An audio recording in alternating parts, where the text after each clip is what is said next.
in the 3 o'clock kickoffs ahead of another big afternoon in Scottish football. Scottish football lives here. This is Sports Sound. That is a beautiful finish! From BBC Radio Scotland. Yeah, welcome to Open All Mics on BBC Radio Scotland Sports Sound. With you this afternoon, we'll bring you all the goals that go in around the grounds. 3 big games in the top flight, a couple surviving in the Championship as well, and we'll bring you all the goals from the other games around the country as Michael just goes to make sure you can see what he wants to see. The monitors being shifted around. Andy, I mean, we looked at the various fixtures that are coming up. Would it be fair to say that the 3 home teams are kind of clear favourites in each of the games in the top flight? Yeah, I think so. I think at this moment in time you've got to fancy Falkirk at home to most teams in the league. I think a big question mark over Dundee United is it's obviously been 10 days since the last time they played the fixtures. Are going to be a lack of rhythm, or is the narrative going to be that they're full of freshness going into this game? I think Hibs, we just spoke about obviously their home record over the last 18 months, and then Dundee, certainly at home to Livingston. It's been a long period of time, 6 months since Livingston have won a game. Dundee, although like we talked about, the results haven't been quite as consistent, but the performance levels have certainly improved. So I do think that certainly 3 home favourites going into these fixtures. Did you just want to see the curling, Michael? Is that why you were moving the screens about there? Seeing if it was a double touch. I'm wanting to see the game at what was that one in the bottom corner there? That's coming. That must be the Dundee Falkirk game. Falkirk, yes. Dundee United, yeah. The game at Falkirk. Oh, clearly I need to see the game. There's a table in the way, so I had to move it. The curling is in the other corner, so that wasn't a problem. I could see that. Scotland are doing very well. Good show. Well, we'll keep you up to date with everything that's going on across the piece this afternoon. As you see all the 3 o'clock kickoffs just getting underway.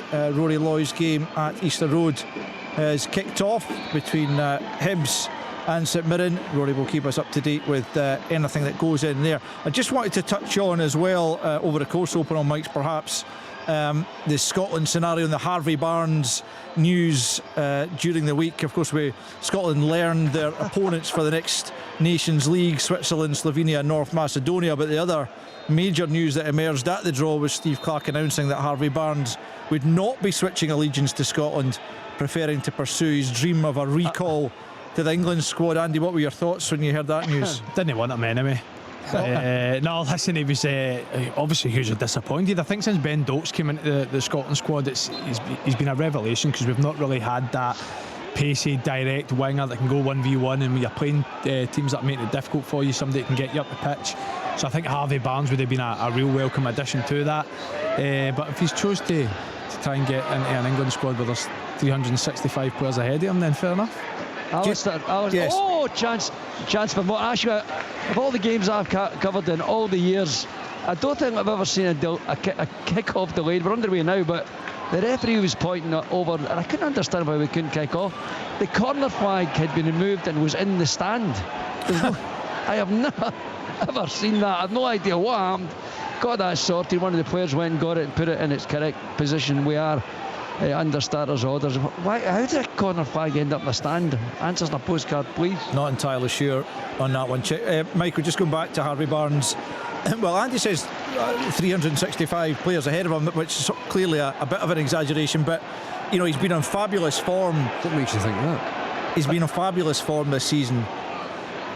Do you imagine that he's been given some sort of indication that he's, you know, there or thereabouts in terms of Thomas Tuchel's? I've no idea. I've honestly no idea. We can speculate all we want, but that's his decision to make. I spoke about I would look to try to get him into the squad. The fact he's not in, I don't think you view it as a negative or a blow, because he's never been in the squad. The squad have got us qualified for 2 Euros. They've got to the World Cup. He would have been a positive. The fact he's not coming in, I think you just take it as okay, move on. You know, he's never been here, So it's not like, for example, a stalwart of the side is injured and out of a tournament. He's never been in the squad, so we just move on. It's done and dusted. There's no point in spending any time looking back over what could have been. That's a very professional approach. Mine was a wee bit more bitter, I'd say. Yeah, very. Oh, yes. Simon Murray, near post. It's been all Dundee. They had a corner. The corner was maybe dubious. It's whipped in at the near post, and there's Simon Murray smashing into the top of the net from about 2 yards out. Great start for Dundee, 1-0. Alan, quick question. Can you see Davy Martindale on the stand, and does he have a radio? I'll have a look for you, Michael, but he certainly had one during the week. That's just a second goal in the league this season for Simon Murray, who's been so prolific in previous campaigns, but that's a great start for Dundee at Dens Park. Where did it come from, Alan? Because Andy mentioned it was the a corner. The two wide, or was it a corner? Because the two wide men I've been really impressed with. That's only their 20th goal in the league, so I'm not surprised Simon Murray scored so little. But the two wide men have been in excellent form all season, but they've struggled to score goals, Sunday. Well, you talk about Livingston being hard to beat. I mean, it's the first corner of the game, and Simon Murray just pulls off the goalkeeper. Livingston have got a zonal set up at the edge of the 6-yard box. He just drifts in between two of them, and he gets a free header from 3-4 yards out underneath the crossbar just to nod it in. There's a couple of guys that are in and around that near post area. You're looking at it and thinking, I'm not quite sure how they've not been able to get a head on it from one of the Livy players that's in there. It's yeah, I mean, it's I think it just pretty much sums up Livy's season so far. It's far too easy to play against, really. David Martindale spoke at length about how he thinks this is a squad probably the best. He's got loads of talent in there. I've never seen it. I think it's a bit of a disparate squad. There's no real identity or cohesion to it. And eventually, obviously, David Martindale stepped up the stairs at a time when they're stranded at the bottom of the table, and I don't see anybody else coming in and really being able to turn it around, to be honest. Yeah, Ian McCall, let's get your early thoughts at the Falkirk Stadium. Falkirk United, anything happening as yet? Not really, Al. It's 4 or 5 minutes gone. I mean, Falkirk just keeping the ball for fun. It's the actual three that play behind Barney Stewart, the main striker of Falkirk. I'll let Alan go. Unbelievable stuff. Congreve wide on the right, whips in on his left, and there's Murray again with another header. This has gone horribly wrong for Livingston already. He beats Fitness into the ball. Good header down past the keeper. 2-0 Dundee. What a start at Dens Park. The home fans absolutely delighted. Well, Stephen Presley bemoaning the results they've been getting, despite perhaps not being exactly what their performances merit, but looks like they're well on course. Alistair, it's not long ago, and it disappeared over the horizon. I know this programme that Simon Murray was, people suggest he might be included in the Scotland squad, and that disappeared from the radar, didn't it? I think that was you though, Chick. I might have been, to be fair.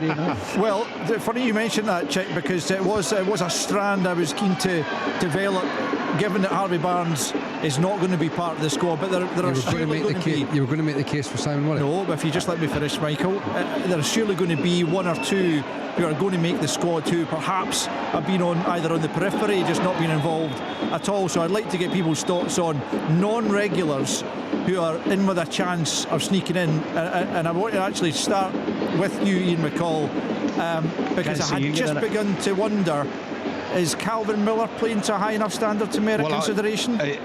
Possibly. He's not one I've got down, but he just nutmegged. He got one of the best nutmegs I've ever seen on Big Yovo, the Dundee United centre half. Honestly, the big guy had to pay to get back in. It was a fabulous nutmeg. No, listen, he's done very well. He moves very well. He's got really good ability. The one that would interest me is Luke Graham at Dundee United. He's a left-sided centre back. I mean, big Liam Henderson's done brilliant for Falkirk. Yep. But he's a young player, left-sided centre back. We've got one McKenna. Our other centre backs, one or two, a bit older and maybe lacking form. He might be one for the future. I think the boy has got listen, I think it's a very outside chance, but I think the boy's a real player. He's got a real chance. Yeah. Just a wee blow, Charles, very quick. A wee blow for Morton early in the game here. Cammy McPherson has come on. It's Cammy Blues who'd had to limp off. Bad challenge on his ankle. He tried to continue, but at this stage, very early in the game, there's like a enforced replacement for Morton. Okay, check. Michael, Ian mentioned Craig Halkett, Harry Milne. Yes. Okay, you've preempted my question to you. Hearts clearly had an amazing season. What I was going to say about Halkett and actually even Finlay, I feel like they're both having better seasons than, say, Grant Hanley, who's a fixture in the Scotland setup. Now, nothing against him, but if you're picking on form, Grant Hanley's, I don't think Grant Hanley's having a poor season. No, at all. I think Halkett certainly. It's obviously, when you look at the clubs as a whole, I think Grant Hanley's actually has been a positive for Hibs, but this season for Hibs has been inconsistent. But I think if you're, in a side that are sitting top of the table and you're one of the mainstays of the team, then I think you're justifiably knocking on the door. And for me, Craig Halkett deserves a lot of credit for the way that he's got himself in shape, fully fit, scoring goals, an absolute behemoth at the back for Hearts. I think he's been a standout, and Harry Milne's been a revelation at left back as well. So I think there's a strong case for the two of them to be getting into the Scotland squad. Would you like to see them in the March squad? I would. I very much would. Yeah. In terms of talking about the side is a different argument, but I would definitely want to be seeing them in the squad. Yeah, I think they deserve it. I was going to say Harry Milne. I thought I'd be biased though. I think what's happened with Harry Milne, because Derek's played in him 2 or 3 different positions. Obviously, as we all know, left back is not a position we really need covered. So, but he's been playing in a lot of different positions, which I think will help. And he's excelled in all of them. Actually, absolutely. I mean, right midfield. Yeah. He played Harry Milne right midfield at the start of the season. I'm thinking, what is Derek McInnes actually doing here? But he was superb. It worked. The other one that Michael's done, the Stuart Finlay, and I was amazed at this because I didn't know it, but I was told during the week and this is from somebody that works there, that he's lightning quick, and he's the quickest guy at Tynecastle. Did you not? I mean, I don't think he looks quick. I wouldn't have said he was the fastest at Tynecastle. I wouldn't have said he's the quickest either, but he's certainly. That came from somebody in the stands. But certainly, he's quick. I think it's always been one of his big attributes. He's got really good recovery. Yeah, maybe he's got a funny running style for me. Yeah, possibly. What about your teammate Andy's? It's been talked about. Elliot Watt, I think he was chatting about it himself during the week. He's dreaming, but I mean, again, the standard he's been playing at, surely it's something Steve Clark's thought about. Well, I agree with the guys in terms of Craig Halkett. I think his performances this season for me, he's been the best centre half in the league. So I think he's certainly put himself in the frame, and I think there's a fair argument Elliot Watt at this moment in time being the best performing centre midfielder in the league. So I think it's very difficult to keep him out of the conversations. I think the big one's going to be these friendlies in March. I think if you can put yourself in the position to get in the squad in March, get in front of the manager's eyes and hopefully perform, then hopefully can make it in the summer. Yeah, Alan, what was happening there? Montano, he gets to the byline, he's about 2 or 3 yards out of the byline, cuts it across. Pittman's got to try and get on the end of it. It should be 2-1. That's a real big chance for Livingston. See, just to go back to the second goal, when Rory was asking how the first goal came about, the second one did come from wing play. It was a quick throw in from Dundee, released Cameron Congreve down the right hand side, and if Cameron Congreve gets you 1v1, you're in trouble. Gets onto his left foot, lovely stand up cross to Simon Murray, nods into the bottom corner, but the defending from Livingston for the first 15 minutes has been shambolic. Yeah, Easter Roads and Rory Loy, anything happening in the early stages there, Rory? No, not particularly. Both sides have had a corner. You've got a great vantage point here at Easter Road, right up high in the main stand, and it's very clear that both sides are playing the same system, man for man all over the pitch, cancelling each other out. They're both trying to dominate the wide areas of the pitch to get crosses into the box. That's what's led to the corners. Cadden up against McMenamin, Paslick up against John. As for general play, cancelling each other out at the moment, Al, not a lot happening.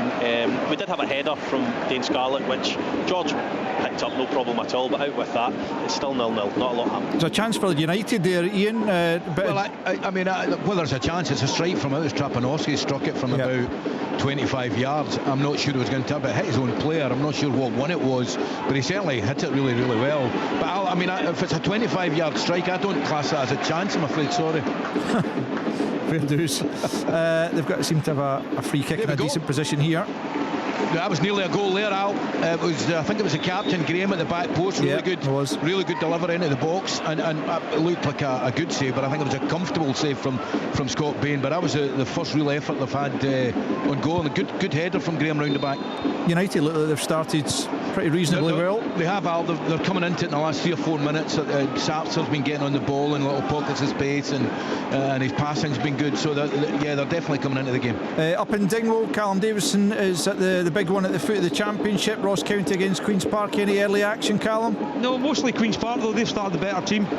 Just probably the last couple of minutes, Ross County are just starting to come back into the game, but nothing really happening up here. A couple of wee half chances for Queen's Park, and that's been about it. And still 0-0. What about your thoughts as a former international left back on Harry Milne making his case for a place in the Scotland squad? Would you have that? Yeah, to be fair, I think it's the fact he can play 2 or 3 different positions as well. Again, when you go to World Cup, you get little injuries, these type of things, he can cover a few positions for you. I think he's been fantastic. He's been a revelation for Hearts this season. I agree with the guys. Halkett for me has probably been the standout, but yeah, Harry Milne's been definitely worth a look at and see how he can handle international football. I mean, what a story that would be, having come through.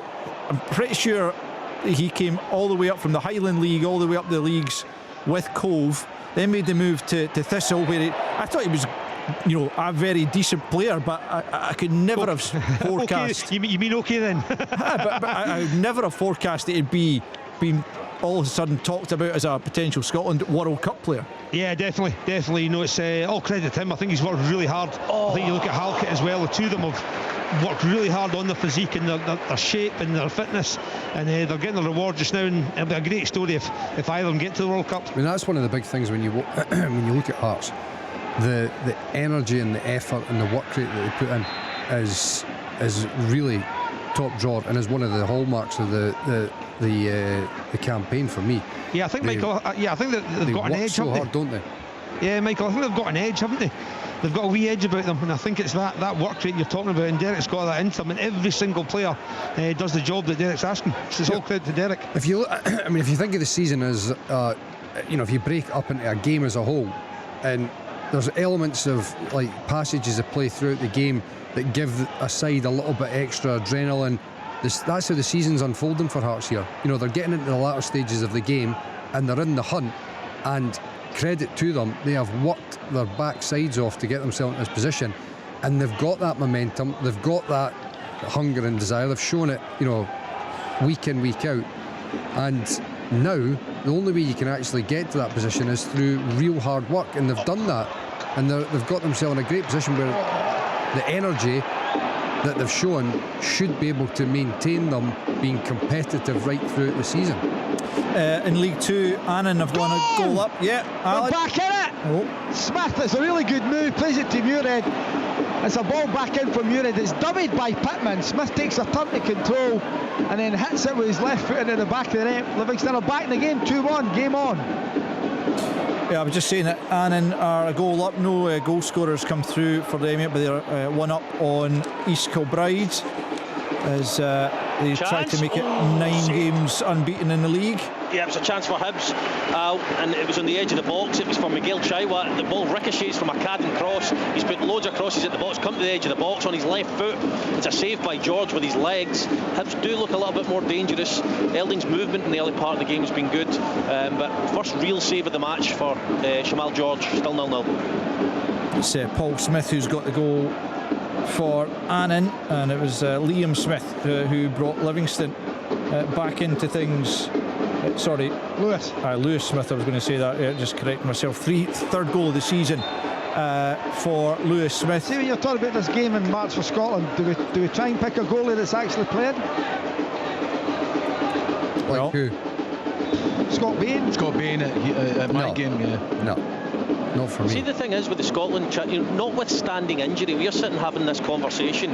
Michael, do you think, notwithstanding injury, as I say, do you think there's any chance Steve Clarke, if everyone's available, actually does make any of these changes? Because I'm not convinced he's going to change much at all. He's got a slightly bigger squad that he can choose, hasn't he? Is it 27? 27, yeah. What changes do you mean, Rory?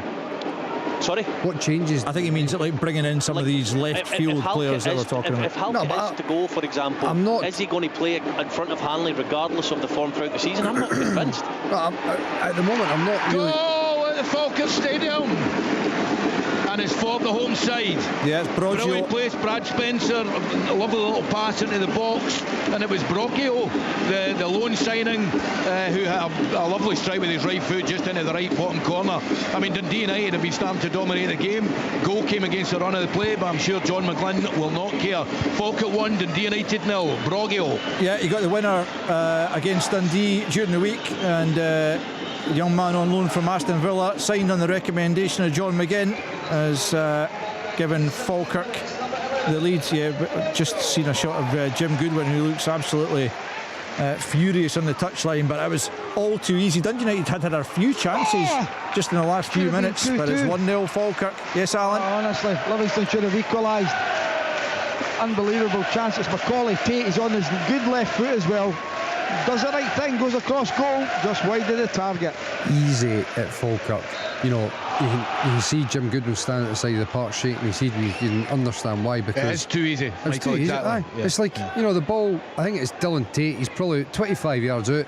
He's able to slide the ball into Barney Stewart's feet, pass into inside the box. He's able to simply lay it off to the side for Broggio to step onto and pass into the bottom corner. And you're just going, that's a nice goal, but what have Dundee United doing? The thing is, up the other end of the park, they've looked 5 okay. minutes earlier. I mean, Ryan Strange hit you probably saw in the studio. Ryan Haynes got to the byline, hit a great ball. I don't know how Salford missed it. I thought he was on it, going to tap it into an empty net. So Dundee United have they're going to equalise. Goalie's made a mess of that, McCracken. Honestly, Pittman, the ball's played back to McCracken. He takes a touch. Muirhead's on him. Gets a touch on it as he tries to clear it, and it just goes square to Pittman, who knocks it into the back of the net. Unbelievable stuff. Certainly no him in the Scotland squad. 2-2. Wow, what a dramatic start that's been at Dens Park. Livingston dragging themselves back from 2 goals down early on to be level at 2-2, and John McCracken has just had an absolute nightmare there. I mean, what a game we've got at Dens Park, and fair play to Livingston to go 2-0 down in the opening 7 minutes. But I can't for the life of me understand what John McCracken's trying to do. Why is he taking a touch? Listen, he's got Robbie Muirhead in his periphery. You can see him in his vision just chasing him down, and he acts as if he's got all the time in the world to take a touch and try and pick a pass. Robbie Muirhead nabs him, it falls to Pittman, rolls it into an empty net. The ball's played back to him from Luke Graham, and as Andy's saying, he's just got Robbie Muirhead running towards him. He just needs to clear the ball first time. What he's thinking about taking a touch is beyond me. Genuinely, I've got no idea what he's thinking. Because even as he turns to his left, where he's trying to take the ball over, there's nobody there from a Dundee perspective. All he's going to have to do is clip a ball further up the park, which is what he could have done when the ball gets. And by the way, the ball's played back to him at a pace that he can step onto and clip first time. It's not as if it's hit too hard. I was saying at Falkirk, Collie.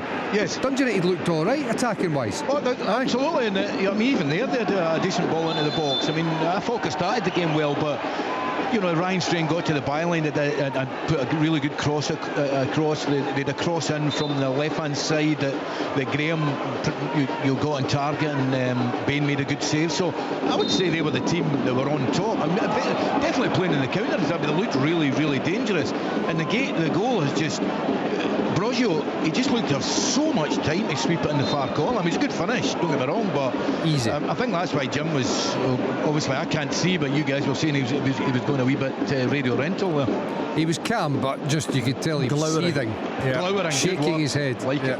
Livingston have found their way back into the game, but it's not going to stay that way if they keep allowing Cameron Congreve 1v1 situations with Ryan McGowan on the touchline, because that's again he's got the better of the Livingston defender, free kick in a dangerous area. It looks like some game, it must be said, at Dens Park end to end. Brilliant, Andy. Honestly, and you're right, the defenders are nowhere to be seen, to be honest.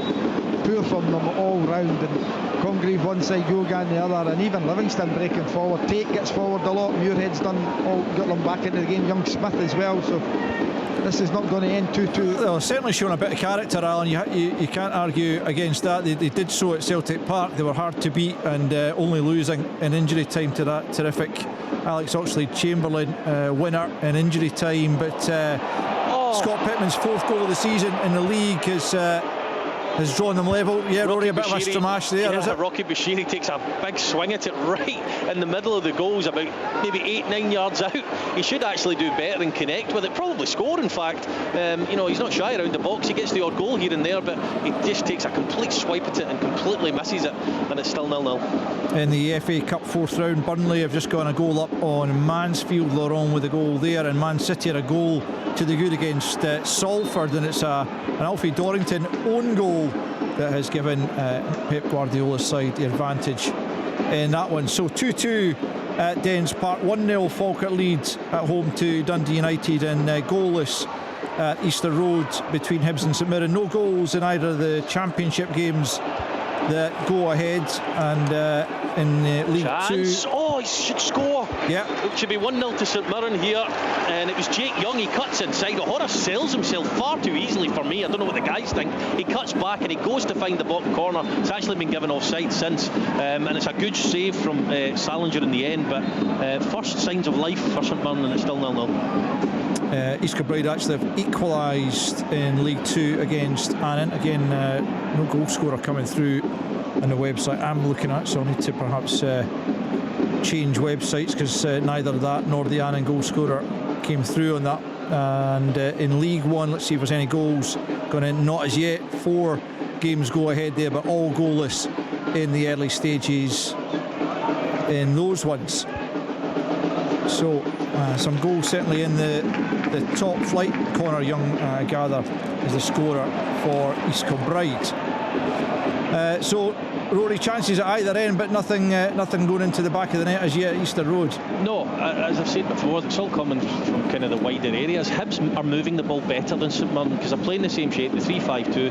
Hibs are moving the ball better, so they're getting better opportunities in the wider area for Cadden to whip the ball in, and it's created a bit of chaos in the St Mirren box from time to time. McGrath had a couple of lovely touches, really nice. But as for a fast-flowing game, that they are still cancelling each other out. Just Hibs are playing the shape slightly better. It's a goal at Falkirk Stadium. It's for Dundee United, and it's an absolute nightmare for listen, I don't know who's at fault, whether it's Bain or Henderson, but they've went up for the same ball, collided, it's fallen. I think it was Graham. It fell to the Dundee United captain. He's just tapped it into an empty net. But have a look at it in the studio, it looked an absolute howler. Who's to blame? I don't know, but it's 1 each at the Falkirk Stadium. My initial thought was Scott Bain calling it. Looked as if it was a fairly routine catch. We're getting the benefit of a second viewing just now, but it's just a slash in the box. It looked like Henderson bumped right into him, though. I don't think so, Ian. No, it looks as if Scott Bain's, it looks as if he's commanded his communication, but he's just not got his hands on it. I think Henderson actually maybe does head it though. Let's look at this one again. I mean, you just need to communicate with each other. Well, it's a lack of communication for sure. But either way, he's playing. Ross so Graham, I think maybe get him in the Scotland team. Well, that's 2 keepers we can rule out: McCracken and Bain. Exactly, there we go. To be fair, Scott Bain over the piece this season has been good. Has been excellent. He has been good. Henderson, he's been terrific. Yeah. Agreed. 6th goal of the season for Ross Graham in the Premiership. He's been good, but I don't think he would realistically contemplate playing him ahead of Craig Gordon in the World Cup. I know what you're saying, but it's almost by default, isn't it? You would? Would you? No. Right. Well, so you wouldn't. That was my point earlier, Al. He doesn't change all too often. Yeah, you can take a couple of extra players, that's absolutely fine, but he sticks to the players that he knows. It's almost more difficult to get out of his team than it is to get in it at times, regardless of how you're playing, which has served as well. It's not a criticism necessarily, but it is extremely difficult to get ahead of the players that he's chosen on a consistent basis, regardless of your form. Would you do differently, Rory? Would you contemplate putting a goalkeeper in other than... No, not the goalkeeper. I wasn't meaning specifically, but for example, if there was a game tomorrow, I would play Halkett ahead of Hanley. I'm not so sure Steve Clark would. That's the type of example I was meaning, not so much the goalkeeper. Yeah, well, I'm sure it won't be too long before Steve Clark's naming his squad for the friendlies in March. Something to look forward to. That's a couple of times Collie Trapanovski's gone down. It looks like he's holding his knee. Yeah, and he's looked reasonably lively as well. I mean, he was one that you guys all know he started the season on fire, and he was doing really, really well. A bit like Dolce, but they've both fallen away. But Trapanowski, I can't remember the game. I saw him coming on. He looked really lively. I think he did well at Easter Road. He's back on now. He appears to be running okay-ish, but if his level of performance as it has been the last couple of games at the start of the season, very important player for Dundee United, because he's a ball carrier, get you up the pitch. Cove Rangers a goal up away to East Fife. Mitch Meggins and East Fife are on an absolutely shocking run of form at the moment. They've lost their last 8, currently in 7th, with Cove up to 8th as a result of that Hamilton Accies most recent points deduction. So Mitch Megginson putting them in front in that one. And there was another goal I saw going in League One as well. It was for Peterhead away to Kelty. It was McGuffey who's put them in front. And other goals flying in League One now as well. Alloa a goal up away to Queen of the South in a third against 4th battle. And Stennismuir fresh from their hard fought defeat in the end in the Scottish Cup against Falkirk. They are leading by a goal to nil at home to Montrose. A Steve's own goal that has Gary Naismith's side in front in that one. As the goals continue to fly in around the country, but it's 2 apiece in the Premiership between Dundee and Livingston. Lots of goals there in the early stages. Falkirk 1-1 against Dundee United. Hibs goalless against St Mirren. Let's go back into the Championship. Chick, nothing happening yet goal-wise at Capello? Just as you were saying, I was thinking to myself, not much flying in and round about here, to be honest with you. Not the greatest game of the season I've seen. It's still 0-0, as you will have gathered. Here's a chance though for Morton. They're on the break here. They've got players forward. It's been held up far too long. It was Eamon Brophy just looking for support. No, they've few and far between of goal-mouth opportunities. The goalkeepers have dealt capably with what has been hurled in. It's not been an epic so far. I think Dougie Emery, now back here of course, revisiting Capel with his Wraith Rovers team, a little bit frustrated, so too and Ian Murray, who of course used to be in charge of Wraith Rovers. He's a bit angst down there as well, still 0-0. What about up in Dingwall, Callum? No goals as yet? No, very similar to Chick. Pretty quiet with the wee spell. Don't know why he had a chance back post. Should do better with a header. And then Conley for Queen's Park. But again, it's sort of quiet down. Most of the game's getting played in the middle third here. A wee bit edgy in the performances. More mistakes with the chances come for rather than good play. Still 0-0 here at Dingwall. One off the bar here at Falkirk Stadium, and it was a really good ball in from Calvin Miller. I think it was Lisa, who's not the tallest, but he got around the back space, just did a loopy header to try and get to back across the goalie. It hit off the crossbar. Really, really good effort from Lisa and from Falkirk. Still 1-1. Nice, Ian. Yeah, 1 apiece there. It was Liam Henderson, I think, who ultimately got that header off the crossbar, so 1-1. No, it was Lisa for certain. Oh, was it? Well, my producer's giving us bum information there, Ian. Apologies. Should never. So you trust him and you don't trust me. I know. Apologies for that. And Easter Road, Rory, still a stalemate there. Yeah, there's not a lot to talk about. Although they're down the left-hand side now. Hibs, they've cut it back. Oh, Shamal George comes out and collects as Elding was waiting to tap in. Yeah, it's been a couple of half chances here and there, but overall it's not been a great game. McGrath's been the best player on the pitch in terms of his touches and his technique and standing out from the crowd. But other than that, Al, there really isn't much to report. Still 0-0. Okay, and just looking at the rugby, it's 10 apiece between Ireland and Italy in the Six Nations. Scotland against England later on. We'll have a choice of listening beyond 4 o'clock for you. If you want to tune into the rugby, that will certainly be an option for you, or if you want to stay with us on the football, I'll direct you as to which frequencies you should be on, depending on your choice of listening. But all that will happen just ahead of the second half in the 3 o'clock kickoffs in the football. Looks like Dundee United are making a decent fist of it at Falkirk, guys. It looks like a fairly open game. I don't know if Collie can back us up, but it looks as if the play's raging from one side to the other. I think both teams look dangerous anytime they go forward. It looks like a good game so far. Yeah, I think Dundee United look more dangerous, and it's not just because they get the ball into the box because they're very much a long throw, getting set plays in. But when they're on the counter attack, they've got a little bit of pace with Trapanovsky and Sarge. I think I'm not saying they look like a better football team, but I think they look more dangerous. And I'll just to let you know, it was neither Henderson or Lisa, it was Lewis Nielsen. I'm not sure who to trust now. Well, that came from Kerridine. I definitely don't trust him in any shape or form. Well. So 2 apiece at Dens Park between Dundee and Livingston. In fact, we've not had a goal there for a good 5 minutes or so. Alan, what's happening? Just looking just now as an injury. I'm just trying to see someone's coming off right behind the pillar. Brad Halliday, I think it is. Yeah, right behind, honestly, they're walking right behind the pillar. So he's coming off. It's been a great game, been really good. 2 goals. Dundee scoring obviously 2 goals in 127 seconds. He scored. Simon Murray scored 2, but all credit to Livingston, straight back into the game.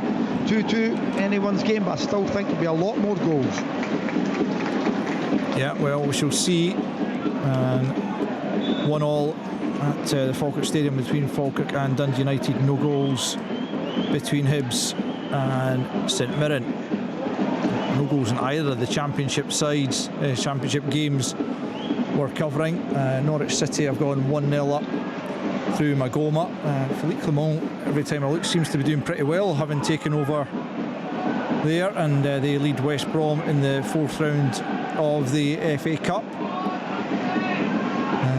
Highlights, of course, of the 3 Premiership games tonight at 7:15 on the BBC Scotland channel, and likewise tomorrow night some tasty fixtures, not least the one at Ibrox between Rangers and Hearts. We'll chat about that at greater length certainly later in the programme. We've got a Rangers and Hearts fan coming on post 5:30, but Michael, that's certainly one that's going to whet the appetite, isn't it?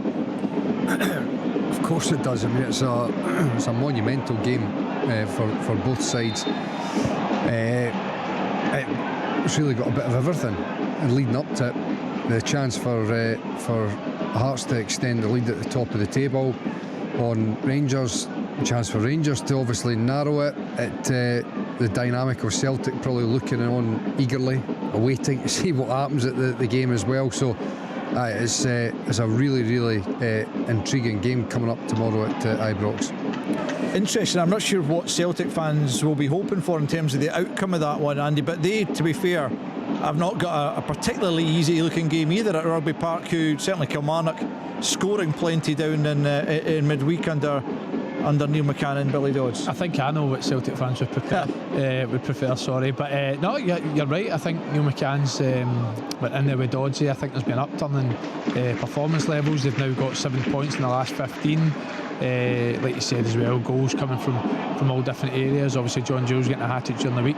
Celtic not playing particularly well, but still finding ways to win games of football, and then going over to the game at Ibrox. I think in the 5 occasions that Hearts have played Rangers and Celtic this season, I think they've been excellent in all 5. And the last time they played at Ibrox, they won 2-0 on the day. I thought the 2-0 scoreline flattered Rangers on the day. I thought Hearts were excellent, but you do have the sense that I don't think for 1 minute that Derek McInnes is going to go and set up with a defensive mindset. He's not done that in any of the games against Rangers so far, but I think Hearts can afford to draw the game, but for Rangers there's no doubt whatsoever it's 3 points that's a must. What do you think, Celtic, when you're obviously saying that? You think that they'll be looking for Hearts to win? I think they would much rather prefer Hearts to win, not through. No, I think they probably will arguably see Hearts as more of a title challenge at this moment in time, but I just can't imagine any Celtic fan in this country wanting Rangers to win games of football. No, so would the happy medium not be that they're wanting a draw? Well, listen, both teams dropping. A draw is probably his ideal scenario. You always want both sides to drop points wherever you can. And I think it's going to be an interesting one. Like he says, I think Hearts have obviously got the better of the 2 results, but I think they've got the better of the 2 performance levels as well. And having watched Rangers obviously midweek against Motherwell on Wednesday night, I think it's I think all signs are pointing towards potentially another positive Hearts result. How do you think Hearts are coping without their 2 big players in Lawrence Shankland and Cammy Devlin?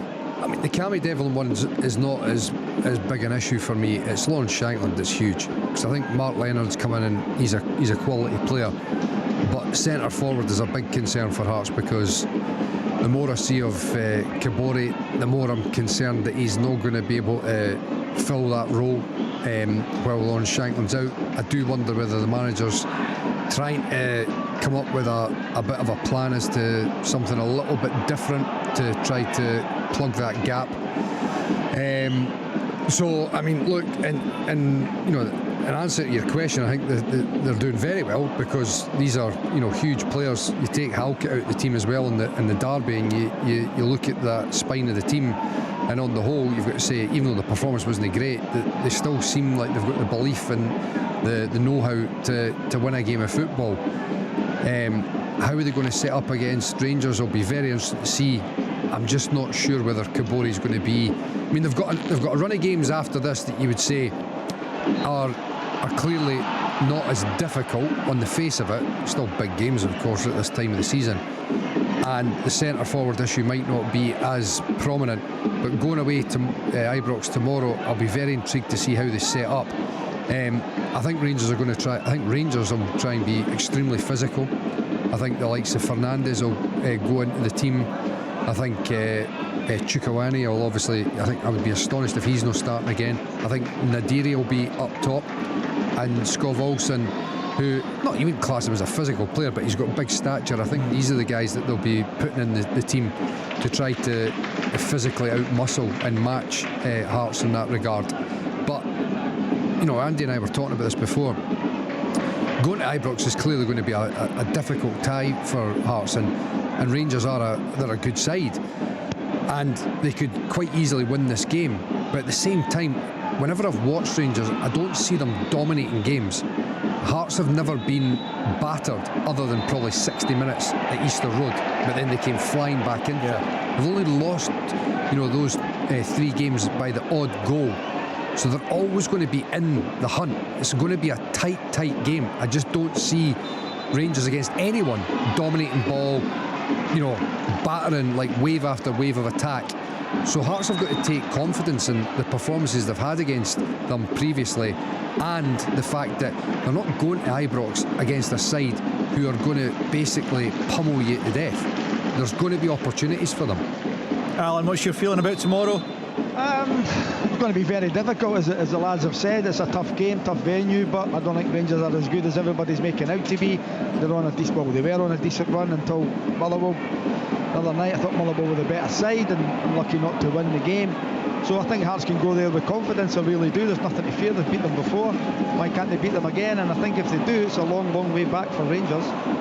Yeah, I mean, you've got to think that a Hearts win tomorrow almost rules Rangers out of the title race. Oh, should have scored. Congreve, they're shouting for a penalty kick. Really good ball up the inside of the full-back. Congreve's onto it. The keeper makes a save, but as it comes off the keeper, I don't know if it's Danny Wilson or Ryan McGowan. They're shouting for a penalty kick. I don't think it is, but you might be able to have a better look in the studio. Alan, who's playing left back or left wing back for them? He's getting an absolute doing. He's getting, I mean, Cameron Congley, every single time he's faced him up, he's got down the outside of him, he's got down the inside of him, he's crossing balls into the box, he's having shots at goal. I mean, Dundee's game plan, our team talk at half time should be get Cameron Congley the ball at every opportunity. Yeah, he's certainly a player who's been very impressive at times over the course of this season, Cam Congreve. As Nick Walsh explaining something to Simon Murray there, but Dundee looking to get their noses back in front. That's tight. That's tight, that one, where Congreve just nips right in behind. It's a really good run. He just peels away towards the byline, sucks Montano. Goal! Hibs! It's a short corner. It's paid back to Paslak. It's floated into the middle of the area and it's glanced into the bottom corner. You'll need to help me out with the scorer. But it was a beautiful header, I have to say. Glanced into the far corner from a well-worked corner. St Mirren switch off. Hibs won, St Mirren now. Yeah, it's Owen Eldon. No, it's the man that David Gray spoke about before at the top of the show. Like he says, Rory, it's an unbelievable ball from Paslak, just in that corridor of uncertainty and behind the St Mirren back five. It's a fantastic header as well. Just glances at the inside post. Beautiful header. It's 1-0 Hibernian. he's been good, Elding. He's showed good movement at times. He's not always had the ball. He's retained it when he has, the couple of times he's had it, and that's a beautiful run at the box. St Mirren, as I said, switch off. Stephen Robinson's not happy because he should have more men out there. There was 3 Hibs players out. He missed the first one, get it to the second one. It's a really good ball in from Baslak, and a wonderful glancing header. First goal on his first start, yeah, really nicely guides it away to the far post beyond the goalkeeper, and Hibs get on the score sheet at Easter Road. So 1-0 to them against St Mirren, 1 apiece between Falkirk and Dundee United. Here's a chap. I'll tell you what, Livingston have been brilliant since we went 2-0 down. Chance for Muirhead, takes one again at the edge of the box. He's going through, hits it just over the bar. Really good play. Marvin Bartley's in front of me, applauding his side, and rightly so. The Dundee fans are starting to boo. 2-0 up after 5 minutes, struggling a wee bit now. Yeah, it's been some comeback in that game from the league's bottom side, and showing that they will be a threat as the game continues. It's still goalless in the 2 championship games. Let's get back up to Dingwall. Callum Davison, which side looking likelier now? Yeah, just a fantastic chance here for Queen's Park. Callum Ferry, there's kind of like sidewinder kick out to the right back, couple of passes in, Drodds in the box, drops the shoulder as he normally does, fizzes it across goal, and Cal Smith just can't get a head on it. If not, that would have been a fantastic goal for Queen's Park. It's been pretty quiet. It's probably just came to be the only chance, a really real good chance we've had in the game. Still 0-0 up here. Check likewise at Capello. It's pretty poor game, to be honest with you, Alistair. 0-0 at the moment. Cameron McPherson taking a series of corner kicks from Morton up this end of the battle. It's been, the game's been stop-start with knocks, with injuries, with players getting treatment. Not been a real flow to the game. No real goal-mouth opportunities. No real great saves from either Murray Johnson or Josh Ray in the goals. Let's see if anything comes of this corner kick. They've got it clear again, have the Raith Rovers, so it's still 0-0, and wake me up before I go. It doesn't sound like either of those 2 teams are making a great case to be part of the playoffs. No, I mean, I sing the praises of this championship table week after week in this programme, and some of the games are terrific. Privilege to go and watch. This just hasn't been one of them. It desperately needs a goal to light it up either way. You don't really care who scores. You just want to get this game, get the ignition on. Here's another corner kick for Morton, and again it'll be scrambled clear if it's a free kick. Nothing comes out of that. It's a frustrating game to watch, and I'm sure it's a frustrating game in which to play. Still 0-0, Alistair. Al, can I just say that I'm not sure how fit Liam Donnelly is, or Mark O'Hara for that matter, but Gogic playing in the midfield, I think if he's in the middle of the 3, Richard King for me is prone to a mistake. His positioning wasn't great for that particular goal there. I think Gogic in the back 3 for St Mirren is much more beneficial to them than being in the midfield. Spot on. I was thinking that as I saw them the other night. There's an energy missing from St Mirren that they were shown early in the season when they won the League Cup, and indeed in the League Cup final. It just does evaporate. They don't do things urgently enough, and I think you're absolutely right. I was thinking that to myself through the week. Get Gogic back in the back line, and it ignites things from the back, doesn't it? It triggers moves. I think that's a stick-on move. I think I don't think they concede that goal if he's in the middle of the back 3 for a start, Chip. A certain colleague of ours has messaged me to say that we've not properly described the Hibs goal as it was from the former Longford Town academy player Owen Elton. Oh yes, I think I know who you mean. Yes. Yeah. So I'm sure he'll be pleased with that. Yeah, well, I mean that should be the first port of call for any goal description. I would have thought, but not everybody's a former Longford Town academy player. Exactly. Of course. He doesn't look dissimilar to Jamie McGrath as well. That is half time, so that's why I was unsure which one of them had scored. So that is half time. Hibs 1, St Mirren 0. A good value for that, Rory? They've been the better team without blowing St Mirren away, so chances created probably just, yes, Al. Okay, we'll get a full report from you just shortly. Half-time whistles beginning to go around the country. Hibernian taking that 1-goal advantage in and looking to move clear again if Falkirk. Watch your feet on Congreve here. Brilliant. It's outstanding. He just weaves in and out. 2-3 Livingston defenders, shifts on his weaker right hand side. It's a fairly decent strike, but right down the middle for Jerome Priot. But he's definitely been the standout player at Dens Park for the first half. Still 2-2 in that one, not quite half time there, and half time whistle not sounded just yet at the Falkirk Stadium either, but we'll get all the guys' thoughts as they assemble their half time reports just shortly. But 0-0 in the Championship, both games. Just looking at the League One, bring you updated scores from League One and League Two at half time. But goal for any Queen's further Park. goals? Yes, Callum. There's a goal, great move on the left hand side with Roddy McGregor, Aidan Connolly, Lenny O'Sullivan sleeping. He gets done in behind, he's dinked it back post. And I'm not sure, I think it's young lad Shields that scores 1-0 to Queen's Park at Dingwall. Wow, that's huge. Still 45 minutes to go, of course, but if Queen's Park could get the result up there, that would be massive in their bid to avoid relegation. Will bring you the goal scorer once it's through and confirmed. But good time to get in front there. You were at that done it again, watch his feet, look at this guy's feet. He's unlucky with a shot in the end. Just waltzes by them. Half time, Congreve shows over. Don't get a rest. The big problem is, Alan, though, you know, and Andy was just touching on it here, far too often Ryan McGowan's getting dragged into like a left back position. That back three with Montagno being all over the shop. Ryan McGowan, you know, he's getting dragged into these areas he doesn't want to be. He's a centre half, an experienced centre half that wants to stay in the box, but he's been dragged into these wide areas, and it's not ideal. That's why we were asking the question, Mikey, wasn't it? Because every time you looked up, it was Cameron Congreve in a 1v1 situation with Ryan McGowan. There was no way for me he was going to be the one that was playing left wing back, but Christian Montano's positioning, he's finding himself in the middle of the pitch. Half time at the Falkirk Stadium, Falkirk 1, Dundee United 1. Thanks, Alan. That is half time in all the top flight games. Chick, you still going at Capello? Yeah, I'd be very happy if Ian Snedden, the referee, had mercy on us and blew the half-time whistle. There it goes. Relief from a miserable first half. 0-0, and they're both lucky to get 0. Good stuff, Chick. Well, we'll get reports from all the guys around the country as we bring you every kick of the ball right here on Sports Sound on Open All Mics. Scottish football lives here. This is Sports Sound. That is a beautiful finish. From BBC Radio Scotland. That is massive.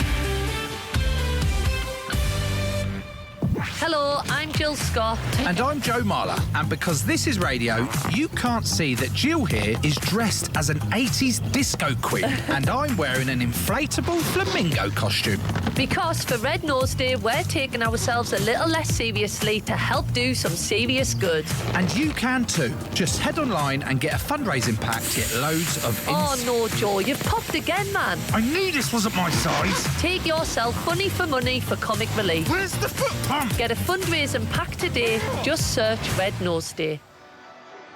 So half-time around the country. Let's get a half-time report from the top flight games, starting off at Dens Park, where Alan Preston's watching Dundee against Livingston. Well, it's been an absolute cracking match, Alistair, so far, and it's 2-2 at half-time. Dundee took the lead in 3 minutes. They'd won a corner, maybe a dubious corner, but Yogan's corner's come in. There's Simon Murray at the near post, knocked the ball into the back of the net. 127 seconds later, it was 2-0. This time it was Congreve, who's been brilliant for Dundee wide on the right. His cross found Murray, and his header put them 2-0 up, and you think, you know what, this could be anything here. But all credit to Livingston, back in the game in 15 minutes. Smith to Muirhead, his dummy found Pittman, who rolled it back to Smith, and his shot then went at the back of the net to get them right back in the game. Macaulay Tate almost equalised with a shot just over the bar, but they did equalise, and it was really poor goalkeeping by McCracken. The ball's played back to him, he's got time, the keeper's outside his box. Muirhead closes him down, gets a touch on it, and it rolls to Pittman, who from 25 yards rolls it into the empty net. Congreve then danced by a couple of defenders, another shot well saved by Prior. Tate then had a shot just over the top of the bar for Livingston, and Congreve right on a half-time whistle again, dancing by 3 or 4 defenders. Left foot shot into the back of into the goalkeeper's hands. Half-time score, Dundee 2, Livingston 2. Thanks, Alan. Sure, there'll be more goals for you in the second period. What about at the Falkirk Stadium? Ian McCall's watching Falkirk against Dundee United. Yeah, a really good first half. I thought Falkirk started the game well, but Dundee United grew into it, and Trapanosky had a good strike. I think it was blocked by his own player. There was a header by the captain, Ross Graham, round the back. That was well saved by Bain, and I don't know how Sapsel didn't score. I've not seen it back. Ryan Strains got to the byline for Dundee United and cut a great ball back. I thought Sapsel had won it, but it was a mix-up and it was cleared. That was all within the first 15-16 minutes, but in the 18th minute, Falkirk took the lead, and Jim Goodwin looked appalled by all accounts at the defending, but Tate and Stewart combined, and I've got to say a very, very talented looking Aston Villa loanee called Brogio. He had the time in the box to actually hit his shot first time and bend it into the bottom corner. It probably wasn't deserved by Falkirk, and Dundee United got an equaliser just a few minutes later, the 25th minute. It was a mix-up, a collision. I've been informed that I think it's Bain that's at fault, the Falkirk goalie.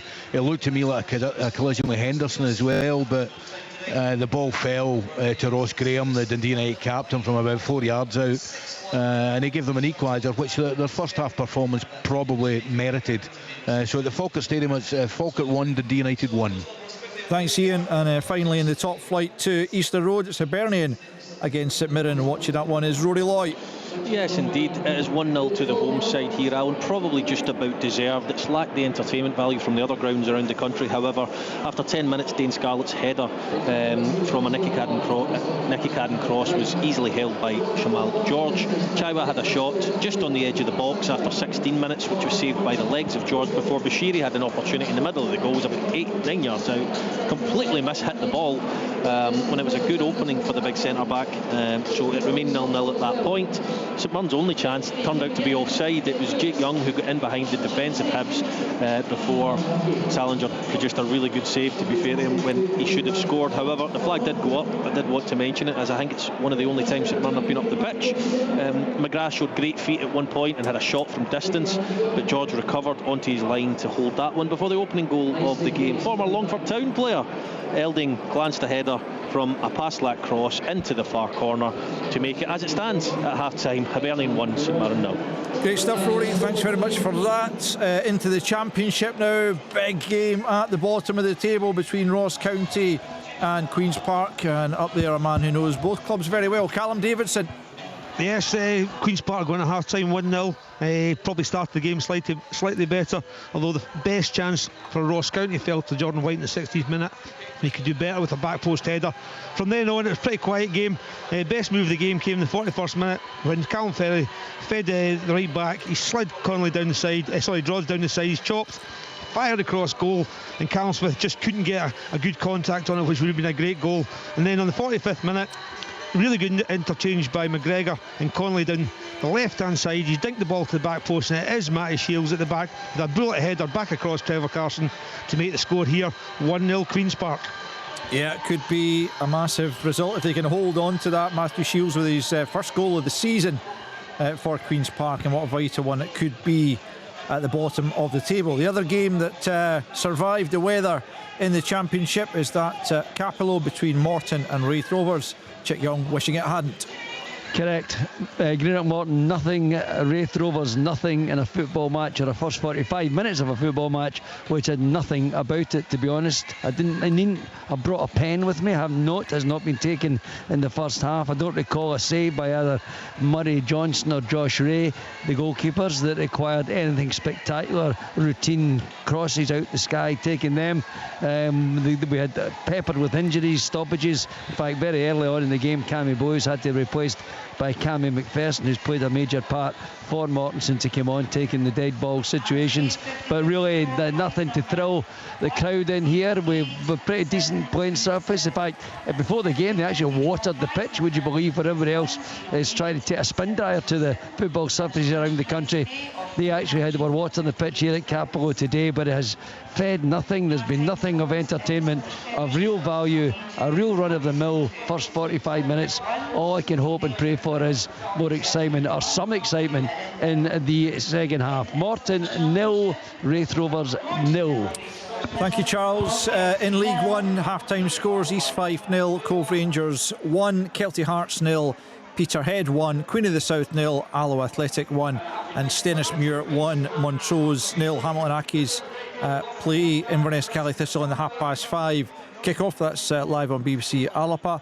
And in League 2, Annan Athletic 1, East Kilbride 3 now. A couple of late goals in that first half. John Robertson getting his 12th league goal of the season, and Joao Baldi adding to the advantage. So 3-1 East Kilbride lead now, having trailed by a 0 early on. 3 postponements in that league, so the only other survivor was Spartans against Edinburgh City, and that is 0-0 at half time. Let me just run you through the FA Cup 4th round scores as they stand. Burton 0, West Ham 1, finished earlier on. That was the earlier kick-off.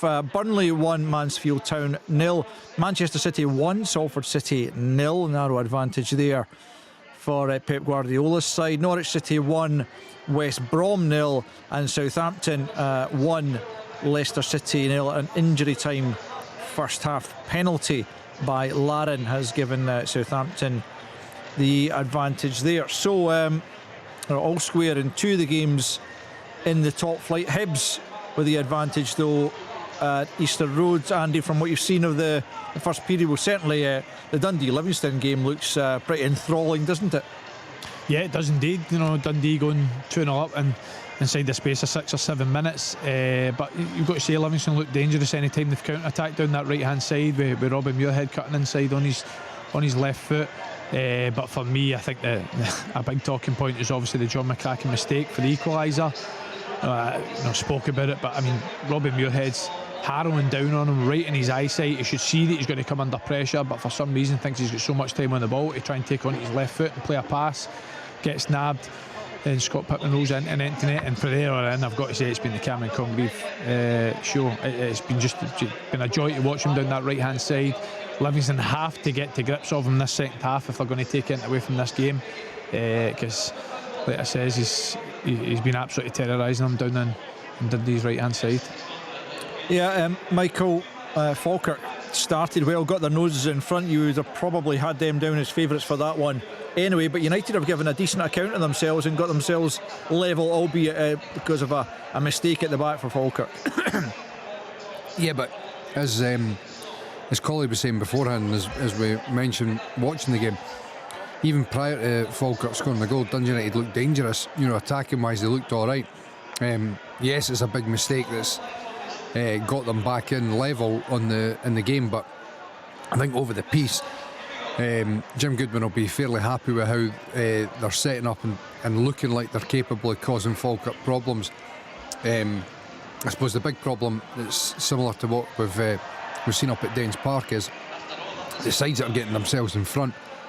You just can't legislate for, really bad defensive errors that are allowing the opposition to come back in. We're watching that on repeat almost from every angle possible, the incident up at Dens Park, and I don't think there's a single angle where there's any mitigating circumstances for McCracken and goals. And the mistake at Falkirk, these things can happen, I appreciate that, but it's a real, bitter one for Falkirk, because... Was it all Scott Bain, Michael? I mean, if you're coming for it, you've got to be communicating, and you've got to... It's not like Liam Henderson does it, and he's just there, static, the ball comes down and it hits his head. Right. Scott Bain's got to come and get it, and got to communicate it. So rather than just standing there, Henderson should probably be stepping out the way. But it's a poor one. Doesn't it look great? No, it doesn't. A choice of listening now on BBC Radio Scotland on Extra, digital and online. There's live commentary of the Calcutta Cup from Murrayfield. Scotland taking on England in the rugby. But if it's football and open all mics you're after, stay with us here on FM, online and sounds. Scottish football lives here. This is Sports Sound. That is a beautiful finish! From BBC Radio Scotland. Yeah, second half's just about to get underway right here on Open All Mics, as we will keep you up to date with how the rugby is going, and just in the looks like the final knockings of Ireland against Italy. 2013 Ireland leads. That hasn't been plain sailing for them, certainly, but looks like Ireland are going to see out the victory in that one. And Scotland against England kicking off at Murrayfield just shortly as Scotland look to get a first win on the board. Change at Easter Road. A couple of changes actually for St Mirren, is it, Rory? Yeah, it looks like Roland Edowu and Mikel Mandaron will come on. Jake Young is one of the guys who's come off the pitch. I can only assume that the other would be Daniel Ndulu. He's out as well, so I'm just trying to work out who the other player who's come off is. But certainly two attacking changes. Edowu on, Mandaron on, possibly a change of shape to try and get a little bit more joy, I would suggest. So we'll wait and see on that front, but certainly Stephen Robinson being proactive to try to get back into this one. Similarly, Alan, Cammy Kerr on his old stomping ground, this time as a Livingston player. Thought he had a good debut at Celtic Park, considering he hadn't played in around about a year. He did well for an hour or so at Celtic Park, and he's coming on in this second half. He is, and I would expect, I've not seen it yet, but I think it's Montano that's going off, which is no surprise really after that opening half. And funnily enough, if Cammy Kerr will go and play on the left hand side, Congreve will be going into cutting inside into his good right foot. So it's maybe not the craziest substitution from Marvin Bartley there, so we'll wait and see how that goes. But Dundee have made a change as well. They have brought on Scott Wright for them as well, so we'll wait and see how that goes. Yeah, still waiting on the teams to come back out at the Falkirk Stadium. Yep. Ian, what are you expecting second half there? Well, I think Falkirk can play a lot better, and I'm expecting John to have a couple of words. I mean, with the exception of maybe Calvin Miller and Brogio, they've been a little bit toothless. Whether they'll make any changes, I don't know. I know John likes to make 2-3 changes in the forward areas after about an hour. Barney Stewart hasn't had his best game. Marsh can get involved, so I think in terms of Jim Goodwin, Ali will be same again, but we need to really tighten up defensively because of the way they lost the goal. But I don't think Falkirk can play. That's as poor as I've seen them in the first half in terms of their passing of the ball. So I don't think they can play worse. I think they'll have to lift it to go and get the 3 points, particularly with Hibs winning Easter Road, and that's the type of target they've got now here at the Falkirk Stadium. What have you made of Ben Brogio? Actually, I know you got the goal. He's a player. He's got a very languid, easy on the eye style. I mean, I'm not sure he'll be suited to the Scottish Premier League, but I've watched him for half a game, but he looks as if he's got a lot of talent, an awful lot of talent. Was he playing off the left again, or? Well, I was going to say that, and I think Biscuits had a goal up at Dens, one of many it seems, but the three that play behind Barney Stewart, they all change positions. Calvin Miller played in the left to the right to in behind, so it's very, very fluid how they play. I would say he's probably playing more off the right hand side. Right. That's certainly how he's lining up as we kick off for the second half. Okay, well, Ian McCall will keep us up to date with any further goals or major incidents at the Falkirk Stadium. They're back underway at both Easter Road and Dens Park. Falkirk just a little bit behind. It's Jacob Devaney's the other player who's come off, Al, and it looks like Edowu is going to play in behind the front two of Daniel Ndulu and Mikel Mandaron. Okay, Rory, thanks for that. And meanwhile, Dens 2 apiece in that one. Livingston looking for a first away victory this season. They're actually on a run of 24 games without a win in the Premiership. It's the longest in the top flight since Morton, going back to 87-88 when they went 28 games without a win, and unsurprisingly they went down that season. I'm fairly sure I'm right in saying they haven't been seen since in the top flight, and no sign that they're doing any better this afternoon, Chick. No, the good thing is that's a couple of minutes gone in the second half, so we're near the full-time whistle. That'll give you an idea, Alistair, of the quality of what I'm watching this afternoon. It's end-to-end, the ball's just getting headed forward up in the air. There's just nothing about the game. It's no fluency, nothing clever, nothing entertaining. And you know, you get we talked about this before the game. You know, are these teams chasing a playoff? Are they looking over their shoulder? You know what Airdrie and Queen's Park and Ross County are doing at the bottom end of the table. Morton in particular, I don't know if they know which way to look, but I just the ball has hardly been in. Certainly, never mind the 6-yard area. It's hardly been in the 18-yard boxes. It's all getting played about in the middle of the park. It's just not good to watch. Yeah, Michael, I was going to mention earlier, you were clearly at the game last night between Airdrie and St Johnstone. Chick's talking about Morton and Raith. I was thinking earlier on that they would still have half an eye on a playoff spot, but it's not inconceivable if they're playing as poorly as Chick suggests that, given that Airdrie played quite well despite losing last night, Queen's Park are now winning, it could get very tight towards the bottom of that table again, as it often does. It could do, yeah. It's a fair point. It's watching Airdrie, and I mentioned it last night, since Aaron Taylor-Sinker came in, there has been an uplift. There's been a far greater emphasis on getting back to what they were doing previously under Rhys McCabe, keeping the ball well. They play well, but they've got an actual threat. They do look threatening. They look capable of opening teams up. It's a disappointing one for them last night. Oh, they've hit the ball. They've hit the post. It was a really good run down the left-hand side from Nicky Cadden. Absolutely no surprise there, and it's clipped to the back post, and it's absolutely met on the volley beautifully by Paslock, and he smashes the outside of the post, and it remains 1-0 to Hibs. I think United are going to have to make a change, Ian. It's Trapanovsky. I mean, he's looked into him, and I thought he was doing really well, but he's had 1 or 2 knocks in the first half, and why does he not hit he's definitely coming off now to be replaced by, is it Sturton or it may be Max? No, I think it's Max Waters who's replacing him. Yeah, looks like it. Yes, Alan, what was happening there? There's a really good ball in from Dre Wright. Simon Murray gets it at the near post, and you think he's just got to smash it a goal. He takes an extra touch, and eventually he's blocked off. But a real chance for Dundee and for Murray to get his hat-trick. Can I just say I think it's as poor a championship as there's been for the quality of it for many years. You're not allowed to say that in the BBC, Ian. No, it's still exciting. Listen, don't get me wrong, it's still exciting, but I think St Johnstone and Thistle, even the makeup of the league is a bit different than it usually is. St Johnstone and Thistle are decent teams, are good teams, but it's not as good as it has been over many years. Just my opinion.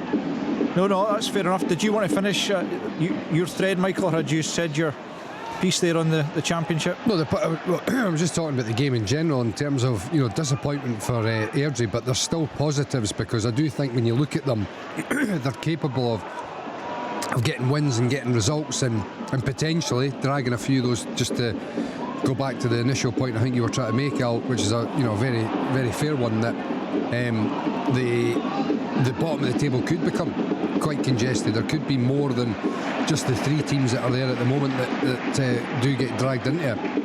Yeah, well, if Queen's Park can hold on to their lead up at Ross County, they will go above both County and Airdrie into 8th spot on 24 points. Airdrie currently on 23. Ross County would remain on 22 and would be bottom again, having looked like they'd had a bit of an upturn in their fortunes, Callum, since Stuart Kettlewell went in there, but doesn't sound like it's happening for them today. No, really struggling today just to get any kind of flow to the game. They're playing 3-4-3, but they're going long, they're going quite direct, and Queen's Park are actually dealing with it quite well. They made 2 changes. Stuart's made 2 changes at half time. Off's gone O'Sullivan and Phillips, and on comes Thompson on loan from Dundee United and Mackey on loan from Falkirk. So he's made changes, he's looking for a reaction. He wouldn't have been happy with what he saw in the first half. Queen's Park, on the other hand, I think Sean would be delighted with what's going on. Well, given the absolute tanking they took at Ibrox, that says something about a bit of character and a young squad to go up there and respond in the manner they have. Yeah, I think they've, they are the young team. They have a bit more experience today. I think it's a good reaction. I think Rangers just put loads of crosses in the box and they couldn't deal with it. Ross County actually struggling to get out of the pitch at the moment and actually get any real sustained pressure up there and put them under pressure. That will be the question. That will be how they answer that maybe as the game goes on, if Ross County can get back into the game. Yeah, well, we'll see what happens there. Dens Park, Alan, anything much happening in the second half there? No, not the same excitement, and obviously that opening 45 minutes was brilliant so far, and you know, Marvin's made the change, Antonio off, Cammy Kerr on, and he's trying to do a Has he just slotted in at the left wing back, yeah? Yeah, that's what he's trying to do, yeah, but McGowan again gets pulled out, just the way that the Dundee play it. But you can see McGowan, he's pulling Cammy Kerr back. He wants the responsibility for him to say, you have Mark Congreve, and he's done all right actually, 2 or 3 good tackles in on him already. Queen of the South have got a leveller at home to Alloa, lying on the score sheet there, and Montrose have also pulled level away to Stennismuir, who are still going for that League One title, but they'll need 3 points this afternoon. But currently Sandilands has pulled Montrose all square in that one, and as you were elsewhere in League One and League Two. Falkirk Stadium then, Ian McCall still one apiece. Which of the two sides look likelier to maybe get the next goal? I would say neither just now. I mean, and it's only 5-10 minutes in the second half, but it's very bitty. You know, there's not a lot of real good stuff being played. You'd say Falkirk, I don't know the possession side, you'd say they're dominating the ball, but not many great balls into the box, not many chances, although that's a great ball, and it's a goal there. It's 2-1 to Falkirk. I don't know if he's onside. I think he is onside, yes. The full-back, Lisa on loan, I think he's on loan from Swansea. He's came all the way up, and it was actually the left-back, Leo McCann, who crossed it, and Lisa's made a run. I don't know how Larry ran, it must have been 40-50 yards. He's got on the end of it at the back post for a really nice volley finish. Oh, good so save. It's Falkirk 2, Dundee United 1 when you came to me. That was very timely. Philippe Lisa with his second league goal since joining Falkirk to put his sides back in front. Rory, you had a chance there? Yeah, Mikael Mandron, it's a really poor mistake at the back from Hibs, and Mikael Mandron capitalises, he takes a touch forward and he unleashes a shot from just the edge of the box, but it's really, really good reactions from Salinger to tip it over for a corner. Certainly looked a good save from where I'm sitting anyway. So St Mirren just starting to creep into the game ever so slightly now after Hibs can find out the traps of this second half. Still 1-0 Hibs. Yeah, we talked about the first goal for Falkirk being easy. I mean, again, as Leo McCann picks up the ball, he's run 60 yards, hasn't he, Andy? Yeah, and there's no intensity to stop the cross. There's no one following the runner for Philip Lisa over the back post at the right hand side. I don't know if it's just too easy to say it, Collie, but watching Dundee United, they look so leggy. Yeah, but listen, the back three, I think Graham's doing okay in the middle, but Yeovil and Kretzes look as if they're towing a caravan.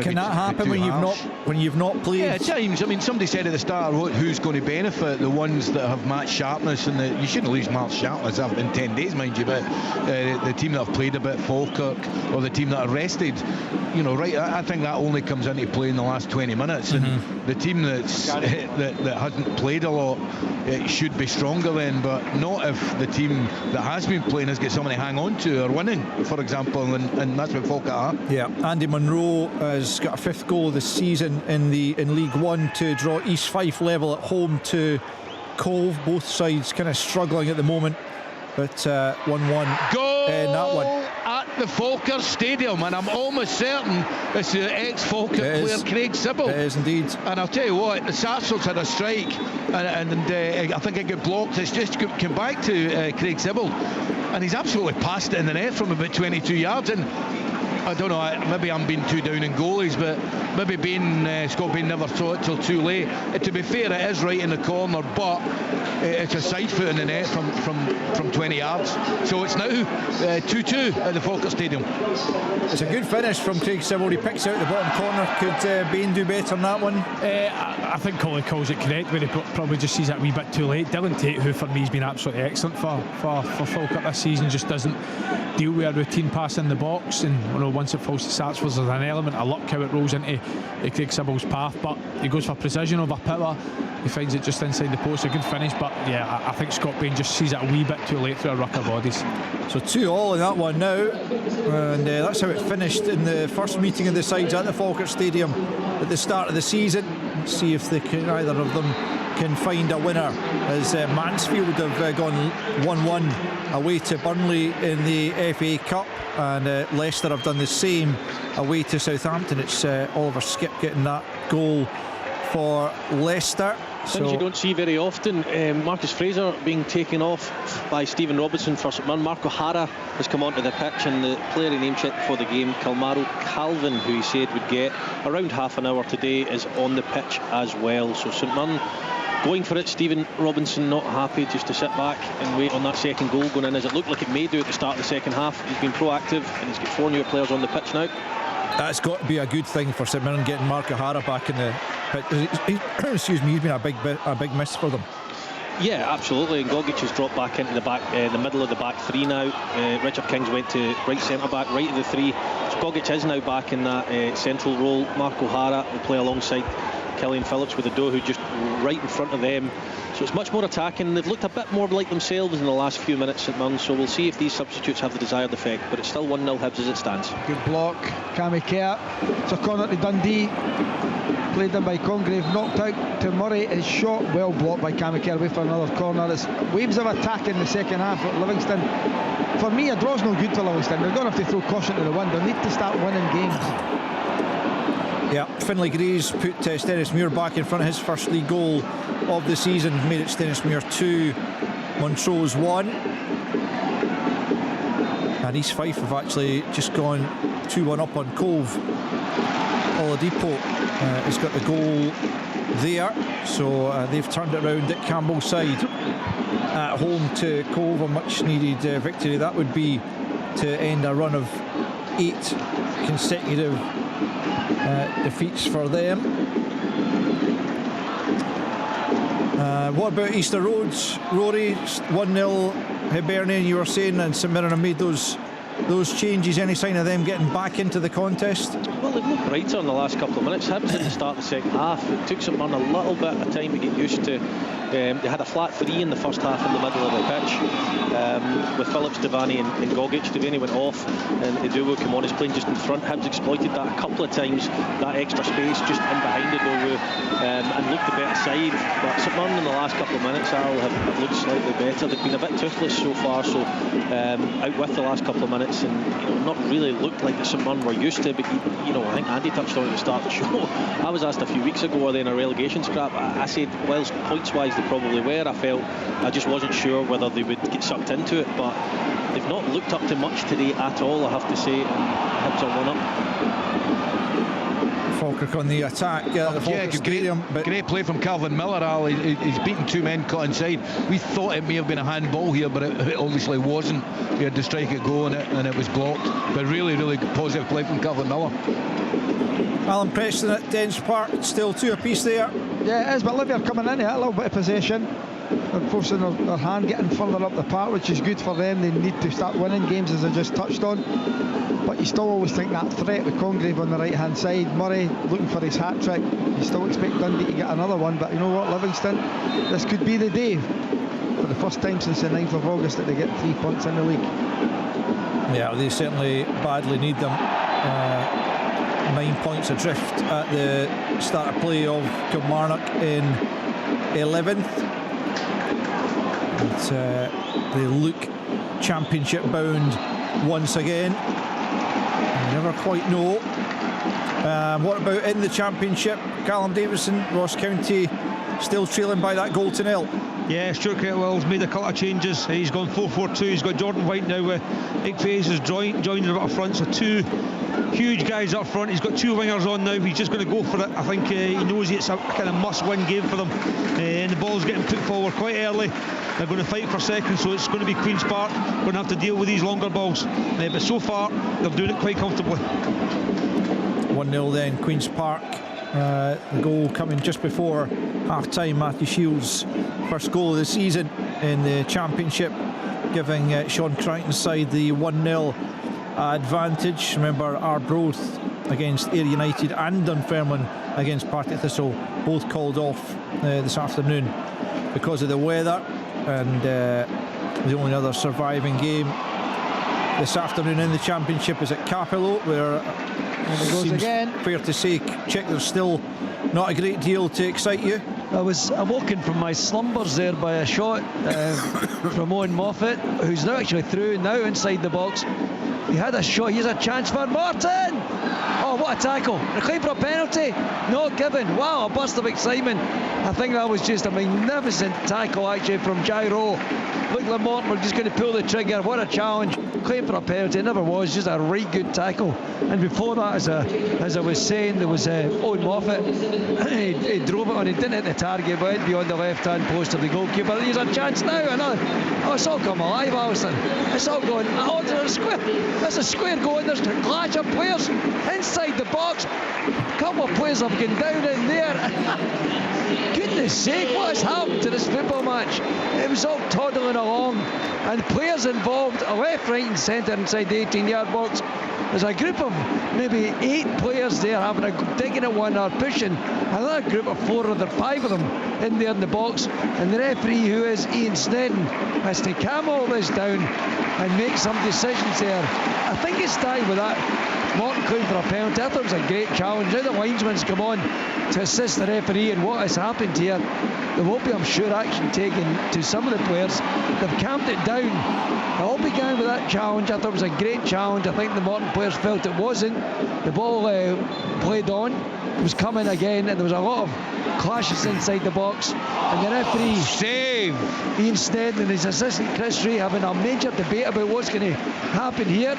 Let's see. The discussions between the officials have stopped.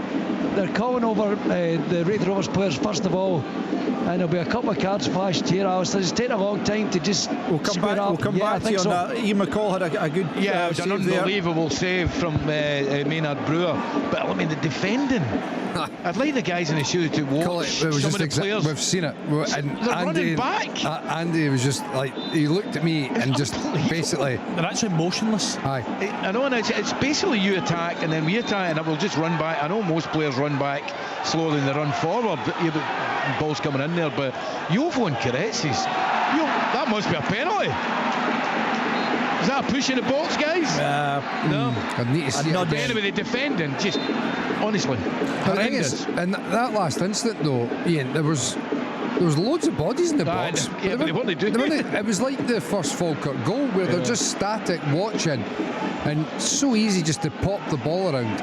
You know, you think about training where you set a defence up and it's like defence v attack, try and break them down. They've got all the bodies there, but nobody's doing anything. At that point, they allowed, I think it was Marsh, he actually ran into the box with the ball. They allowed him to go into the box. The shot was blocked, and then it was a good strike. I think it was from Stewart, and it was a great brilliant save. From Nicky Carter, looks over the line. Oh, a goal's been given. A goal's been given. And it looks like it's Andy Suto who's just come off the bench. He's got it over the line. He's away celebrating. Really good from Nicky Cadden. He's been excellent today. Cuts inside, plays it across. Somehow it ends up in the back of the net. Shamal George and the St Mirren defence not covering themselves in glory. Bad day for defending. Good play for Nicky Cadden. Yeah, I mean, look, yes, you could say defensively really quite poor, and they should be doing better, but yeah, it's clearly over the line. It's definitely a goal, but Nicky Cadden, I don't know how often you need to say it, but he's a guy. You say it quite a lot. Yeah, and I'll keep saying it. It's Conor McMenamin in the wide area that doesn't really do enough. He does not. He doesn't defend the situation well enough. And Nicky Cadden just checking for possible offside, Mikey. I'm not sure. I'd need to see the whole thing again. Well, Stephen Robinson talked about Colin McMenamin giving you that added composure, that spot in the team, but Jaden Richardson, I don't think it's beat as easily. He looked like a winger there, Andy. Yeah, in a 1v1 situation, but take nothing away from Nicky Cadden. Great feet as goals given. Goal stands 2-0. Yeah, Andy Suto with his second goal in Hibs colours. It's not to say, Al, that a fit Nicky Cadden transforms Hibs season completely, but there is no doubt. Yeah, he's definitely. It's not even close to being offside. They definitely would have a far greater consistency if he had been consistently fit, Nicky Cadden, because he changes the whole attack from Hibs. Gives them such a potent threat, not just from open play but from set pieces with his delivery as well. Yeah, I do agree with you, despite the fact I was digging up on the fact that you talk about him all the time, but it's fair enough. Martin Boyle's on as well, incidentally. 2 strikers went off, Elding and Scarlett.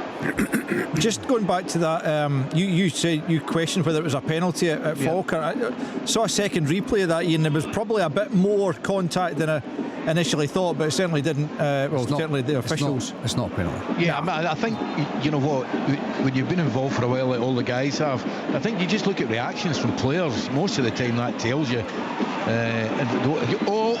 that a last man? Is that a red card? I think there's a covering player there. It was, it's only a yellow card from Big Henderson. He brought it down. I don't know who it was running through. It might have been Sadford, but he was through, and I thought it was through in goal, but there must have been a covering player there. Just a yellow card. Oh, he's absolutely wiped him out. He's wiped him out, aye. It's big Max Waters. The ref's looking right down the barrel. You can see it, but you're right. There is a defender who's filling round. There's been a flurry of subs as well. Cartwright and Wilson are on for Tate and Marsh for the home side, and Seville's has come on. You know, it does not surprise me that one of centre-backs has been taken off and Karetzis has went off. Chick, going back to you, was there anything major materialised after that melee? A flurry or square goal, I think it was, he said. That's where I come from. That's what it's called. I'm a Govan boy. That's what you got, a square goal. It was a flurry of yellow cards, nothing red. I think eventually Brophy, Gillespie, Morton, Scott Brown, and Sale, Rafe Drovers, all yellow card. I mean, sometimes you watch these coming together, and how a referee or a linesman is supposed to. I mean, they're told to stand back and let it happen now, aren't they? Don't pull them apart. And how they can get themselves and make judgments. I mean, you would probably. They might be checking on a red card here, guys. Okay, guys, if you just bear with me just now, because we're about to be joined by our TV colleagues. So welcome to Open All Mics on Sports Sound on another fantastic day of action in the Scottish Premiership and below, and we will get round the grounds and bring you all the action that remains over the course of the afternoon. And first of all, we will start at Dens Park, and we are joined there by Alan Preston, who's been watching Dundee against Livingston. It's been a brilliant game so far, Alistair, and Dundee took the lead in 3 minutes with Murray. It was a corner coming in. There's Murray 2 yards out, knocking it over into the back of the net. 127 seconds later exactly, it was 2-0, and it was really good play by Dundee. Congreve, who's been the man of the match so far, whips in across, and there's Murray with a header. And you think Dundee are in easy street, but this Livingston side under Marvin Bartley are certainly fighting. Got back in the game 15 minutes. Smith getting onto a dummy from Pittman in the box, turning and shooting into the back of the net for 2-1, and it was 2-2 in 19 minutes. But a disaster for McCracken in the Dundee goal. The ball's played back to him outside the box. He takes a touch, Muirhead robs him, and the ball just rolls square to Pittman from 25 yards, who knocks it into the empty net. All action in the second half. This could go any way at the moment. The score just now is Dundee 2, Livingston 2. Game's gone now. Well, we'll come to that in a second, Michael, because we'll cross to Ian McCall, because there's been some drama at the Falkirk Stadium between Falkirk and Dundee United. Yeah, the challenge from Liam Henderson on Max Waters has been upgraded to a red card. They must have thought. I mean, I'm trying to work out a reason. I thought there was plenty of covering players. Or was it overly physical? It didn't look it to me. But the pace the player was going at, he's going to tumble. I didn't think it was a red card, but it certainly has been upgraded to a red card. It's 2-2 and Falkirk down to 10 men. Ian, before we expand on that, if you could just update us up for the TV viewers' benefits as to what else has been going on in the game. It's the excitement of the red card. I mean, it's been end-to-end stuff. Falkirk took the lead. Brogio, a lovely strike, poor defending, and then a real mix-up for Falkirk allowed Dundee United get the equaliser. It looks like it was the goalkeeper Bain's fault, who should just have come and taken it. Ross Graham, Dundee United captain, tapped it in an early net, an empty net, and then Falkirk took the lead again. It was Leo McCann. He literally was allowed to run 50 yards with the ball and cross it into the box. When that happens, you sometimes lose a goal. Lisa, the opposite fullback, got up on the far side and a lovely volley back into the goal. Dundee United, fair play to them, they equalised to make it 2-2. 2 or 3 minutes later, and Sibbald, like he did earlier in the season, he scored from 25 yards early in the season here, I'm sure. He side-footed the ball into the empty net from 22 yards. Really lovely composed finish. Should Scott Bain have done better? He might have been incited, I don't know. So it makes the scoreline in a game lacking quality but not lacking excitement.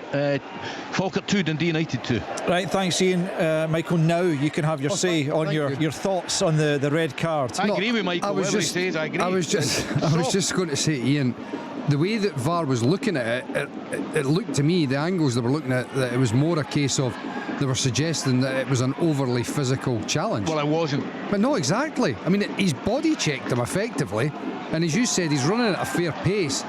There's defending cover, you know, there's defenders that are covering round. His leg's not high, he's not caught him high, he's just taken him out the game, and it's around about the halfway line, so it's far away from the goals. It just, to me, seems like another incident where VAR's getting involved when it really shouldn't. The game was fine. The referee saw it. As you said to you before, the ref is looking right down the challenge. There's nothing that VAR has shown him that he didn't already see. So stop getting involved, VAR. Stop spoiling the game and let it play on. It's 2-2, 11 men against 11.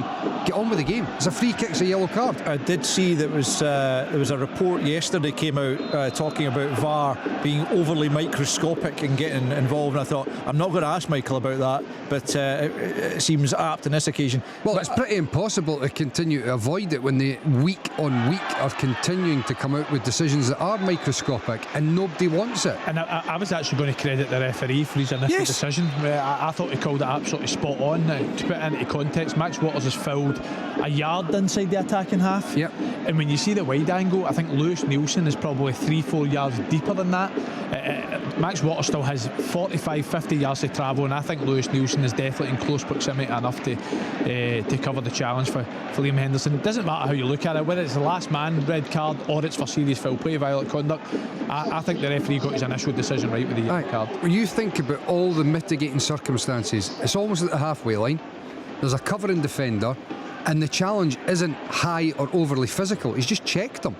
I mean, yellow card, free kick, and VAR comes in again and spoils the game. Just to let you know, Al, that John McGlynn has changed, obviously had to change. He's went 4-4-1, and he's brought Cole Donaldson on and brought him in at centre back and taken Brogio off. Okay, Ian, thanks for that. So let's get to the other game in the top flight this afternoon. That's at Easter Road between Hibernian and St Mirren, and Rory Loy's there for us. Yes, indeed, and as it currently stands, it's 2-0 to the home side. Hibernian against St Mirren in a first half of few chances and little quality. Hibs did show more quality. They played well without playing overly well. They did manage to get their noses in front through young Elding. It was a short corner, played back to Paslak. He crossed. Elding was in the box, Fox in the box, to glance into the bottom corner to get the home side one up. A couple of changes at half time for St Mirren, as manager Stephen Robinson really wasn't happy with the first half performance. He went on to make a few more as well, including captain Mark O'Hara back in the mix. Udu was on as well as Mandron and Calvin, and Jayden Richardson's just come on also. So into the second half, and Hibs doubled their lead. It was a really good play down the left-hand side from Nicky Cadden. He cut inside, and Antti Suto managed to get on the end of it after Shamal George tried his best to get his fingertips to it, couldn't quite get there, and it was 2-0 to the home side. St Mirren have huffed and puffed at times, but just quite simply have not had the quality needed to get a foothold in this game, and that is why, as it stands, it's 2-0 to Hibs. Thanks, Rory. Let's move into the Championship. Just 2 games survived the weather after Arbroath Ayr and Dunfermline against Partick Thistle went off earlier today, but one that did survive is the one at Capello between Morton and Wraith Rovers, and Chick Young is there for us. Yeah, it's still 0-0. It's been a shocking first half, and it's come a bit more alive. The best chance of the game probably, Cammy Ballantyne, a wonderful cross. Curtis Main got in at the near post, just missed the ball, missed a whisker between his head and the ball, couldn't get a little bit of deviation on the cross to get it into net. I think that's the best chance of the game so far. There's also some substitutions happening. It's been a livelier second half with the real coming together of several players inside the box that resulted in a series of bookings, but both teams having a go now, and probably Morton at the moment looking more likely to get the vital goal that would surely be the difference in this game. Certainly better second half, miserable first half, I have to say. Well, let's see how it goes from here. Still Morton 0, Wraith Rovers 0. An absolutely massive game at the foot of the Championship, we've had to say, between Ross County and Queen's Park. And watching that one is Callum Davidson. Yeah, so far it's been a really good away performance by Queen's Park. They're currently sitting 1-0 up. Second half has been mostly Ross County, but really good defensive display by the whole 10 outfield players. Callum Ferry's really had nothing to do of note. I think he's a one shot from Jay Henderson, and that's all Ross County can muster. Ross County are trying to throw everything at it, but again, all credit to Queen's Park at the moment. It's 1-0 to Queen's Park.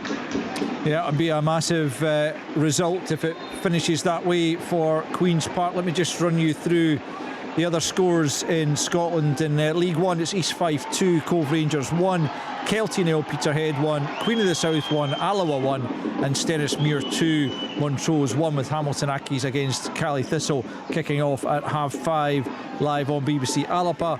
In League 2, Annan have got a goal back against East Kilbride. Mumbongo has made it Annan Athletic 2, East Kilbride 3. Three postponements in that league. The only other that's taking place, the league leaders Spartans, somewhat surprisingly perhaps, being held to a goalless draw at this stage with Edinburgh City. So back to the Premiership, and lots of goals, guys, lots of good entertainment this afternoon. Andy, what has been the highlight for you so far over the course? I think the game at Dens Park's been ever so exciting. Obviously with 2 goals in the opening 5 minutes, you feel as if Dundee are going to run away with it and get 3 points. Obviously Livingston's position in the table at that moment in time, it would look pretty damning for them, but in all fairness to them, they showed great character to come back into the game, brought it back to 2-2. It's been good goals, good performances, mistakes within it, but Alan said it earlier, there has to be a point where Livingston start to throw caution to the wind. 3 points are an absolute must for them today.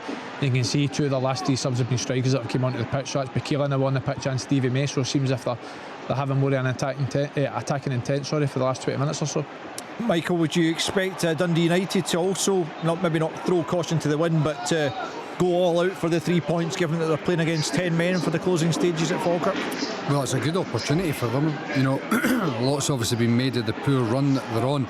They've been pretty good this afternoon, got to be said, and now they've got a wonderful opportunity with last sort of 10 minutes or so to try and to try and get 3 points away from home against a side that they're trying to close in on. So yeah, I'd expect that they really start to put their foot down and apply some pressure here.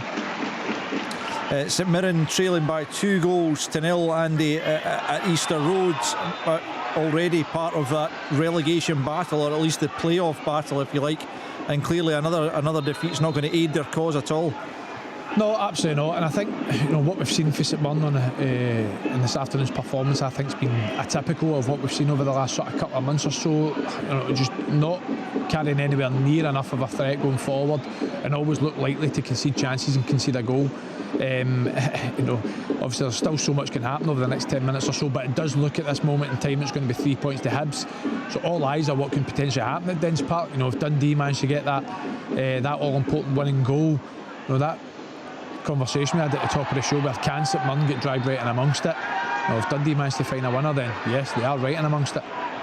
Yeah, Dundee still level at 2 apiece. You've got to say, Alan Preston, that Stephen Presley, having been delighted no doubt by the start of his side, he'll be furious if they don't emerge from that game with 3 points. Yeah, they've given cheap goals away, it's got to be said. It really has, especially the second one with McCracken, but give Marvin Bartley all the credit. He's made the changes. 2-0 down, 5 minutes, team bottom of the league, not won a game since August. You think it's going to be a long afternoon, but they've performed really well, and taking off Montagno at half time and bringing on Cammy Kerr. Certainly Congreve's not been as potent as he was in that first half.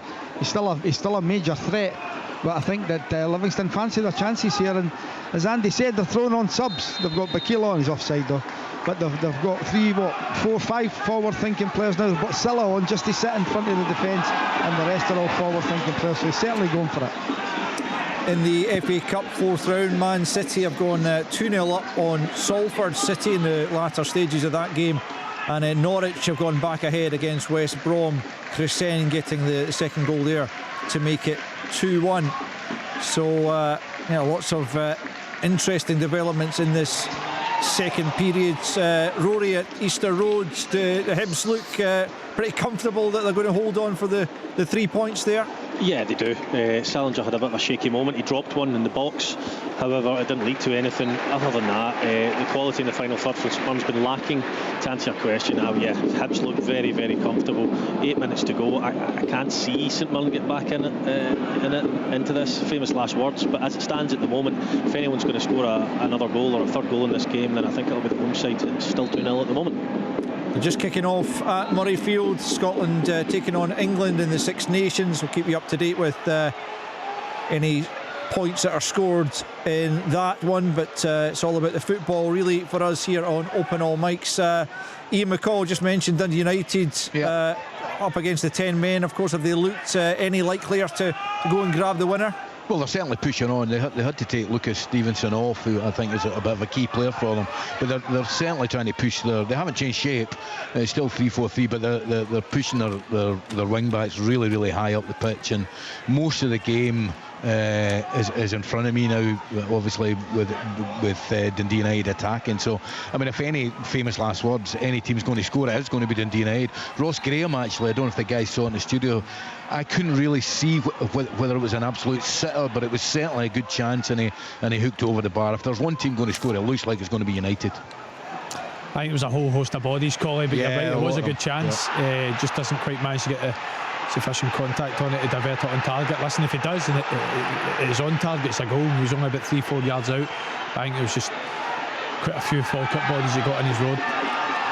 Callum Sandilands has got a second goal for Montrose to level things at Stennismuir. Again, it's 2-2 in that one. That's his seventh goal now of the season, and looks like Annan's hopes of clawing back the game against East Kilbride have just been scuppered as Charlie Albinson, their goalkeeper, has been sent off for denying an obvious goal scoring opportunity. And Kelty have equalised late on. They've been so poor at home this season, but Cunningham has scored to make it Kelty 1 at Peterhead 1 as some late goals fly in. I wonder if we're going to get any late winners in the two games in the Premiership that are level pegging. We have, and it's a goal. It's for the away team. And it's scored by Julian Eskison, who's just come on 5-10 minutes ago. It was a bog standard cross into the box. I don't know who it was going to get the end of it with a header, but I think he's got a little flick on it that's going to deceive the Falkirk backline. It's came Eskin into the back post, and he's just rattled it, basically trying to get on target. It's through Scott Bain. I don't want to be, I'm keep being harsh on goalies, but I thought it was through Scott Bain, but it was a decent enough connection. I think Dundee United just about deserve that. Whether it's been coming, I don't know, but I think they do deserve it. It's now Falkirk 2, Dundee United 3. Yeah, that is Julius Eskison's first Dundee United goal, and it looks like it could be a really important one if United want to claw their way into the top six. They're going to have to pick up all 3 points there, just you would imagine. An example for the guys in the studio. St Mirren run forward here. Adobu has got the ball, he's sprinting forward, he's got to play in Mandaron to his left hand side, who's pretty much in on goal. He makes the wrong choice, goes to shoot, it gets snuffed out, and that's just summed up St Mirren's afternoon. Yeah, we've just seen a couple of replays of the Dundee United goal there. It's a nice little stand-up cross for staying on that right-hand side. And he's right, it's a little glance header that goes into to Eskison's path. I think, is it Kyron Wilson that can potentially get back, and he's a wee bit laboured in getting back and making it difficult for the Dundee United attacker to get that shot on goal. But it's a fair strike, keeps it low and at the bottom corner. It's a massive goal for Dundee United for this top six push. Alloa have gone 2-1 up in the latter stages away to Queen of the South, third against fourth in League One. It's Curtis Roberts with a fourth goal in League One to give them what could be a really important victory as they try to cement a place in the playoffs at the very least. That would take them just to a couple of points behind Queen of the South if they can hold on to that victory. So Dundee United going ahead late on against the 10 men of Falkirk as they try to cut the deficit on their opponents. Still 2 apiece at Dens Park. Alan Preston, what are you thinking there? Is it going to end up that way? It looks like it. I think there'll be 4 or 5, maybe even 6 minutes added on here. Prior was down, and then Macaulay Tate was down with a bang in the face for a bit of time. So we're sitting on 86 minutes just now, but there'll be at least 5 added on to that.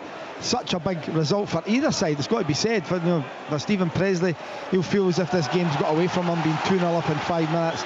For Marvin Bartley, if they can't win this, it's another one again, but they're still not won any more games. This would say there's got to be a booking here for Ryan Astley, and rightly so, for a foul on Cammy Kerr. Yeah, it looks like it just could peter out with 2-2. The same run out of ideas. Congreve's not been as good as he was in that opening period, where he was absolutely sensational, but still time. Callum Davison at the Global Energy Stadium for us. Last we heard, Ross County were still trailing by a 1-0 at home to Queen's Park. Looks like Queens could be emerging with all 3 points there. Yeah, definitely. Ross County are throwing everything at it. They're hitting long diagonals. Again, Henry Fieldson and Matty Shields, the two centre halves for Queen's Park, have been outstanding. They're up against two big boys, but they're dealing with everything really well. They had a great chance, although Ross County had a great chance. Dylan Smith, he actually hits the post from a corner with a header. That's the only real chance they've had second half. Ruth's had a really good chance for Queen's Park on the counter attack. It's still 1-0 Queen's Park. Got to say, a fear for Ross County when you're thinking about at home against their nearest rivals and they're losing the game. And just they've never really been able to build up any momentum at all, and that's another one that it starts to really look precarious for Ross County. When I know they've obviously still got a game in hand on teams at the bottom, but at some point you've got to be saying, you know, the points and the wins have got to be coming, and they just don't ever seem to arrive.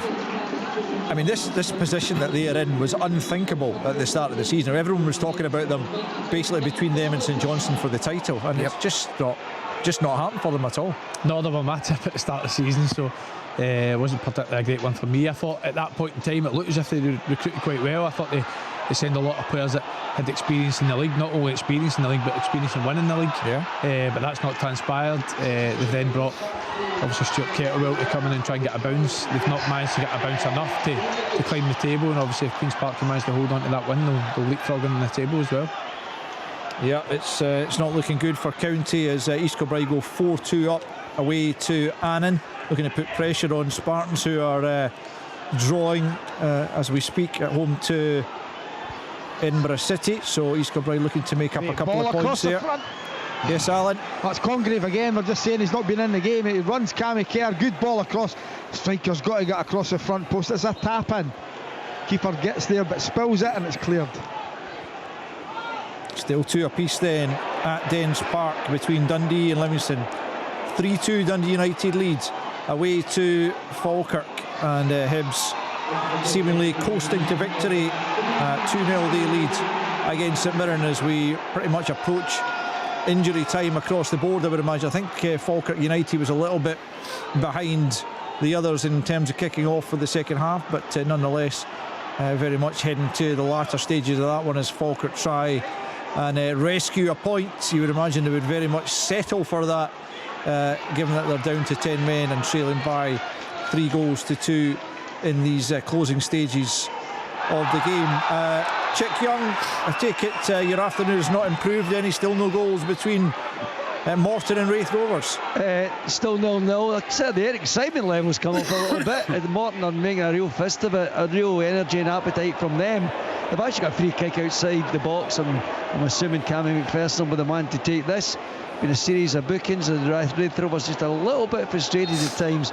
All sorts of changes in the game. I'm hoping and praying we might get a goal. Alistair, the first half, as I said, was just dreadful. It's come a little bit alive in the wake of that, and as I said, just recently there's been a bit of excitement. Still no real business for the goalkeepers to do though, from Murray Johnston for Morton or Josh Ray and the Wraith Rovers go. I'm just hoping this free kick maybe brings a bit of excitement. We'll see what will come from that. But I still think the adjective that I'll use at the end of this game, unless something happens dramatically, is miserable. It's not been good at all. Here's a free kick whipped in, stack of players get out, Wraith Rovers deal with it, and it remains, guess, 0-0. Can the guys have a look at the defending from Yovo there on Ethan Ross? I thought he was last man, but it was just ridiculous defending. It's not the first time today. Free kick for Falkirk, 20 yards from goal. Sloppy. Oh God. Very sloppy. Yeah, we've not really had we had one rerun of it, but it was going on by the time you were talking there. I didn't get a real sense of whether he was. 6 minutes added on here, Al. Okay, 6 minutes for Falkirk to try and find a leveller. East Fife have ended a long losing run, 8 games that they lost in succession, but they've beaten Cove Rangers by 2-1. Man City have beaten Salford 2-0 in the FA Cup. There's Kelty, finished one apiece with Peterhead.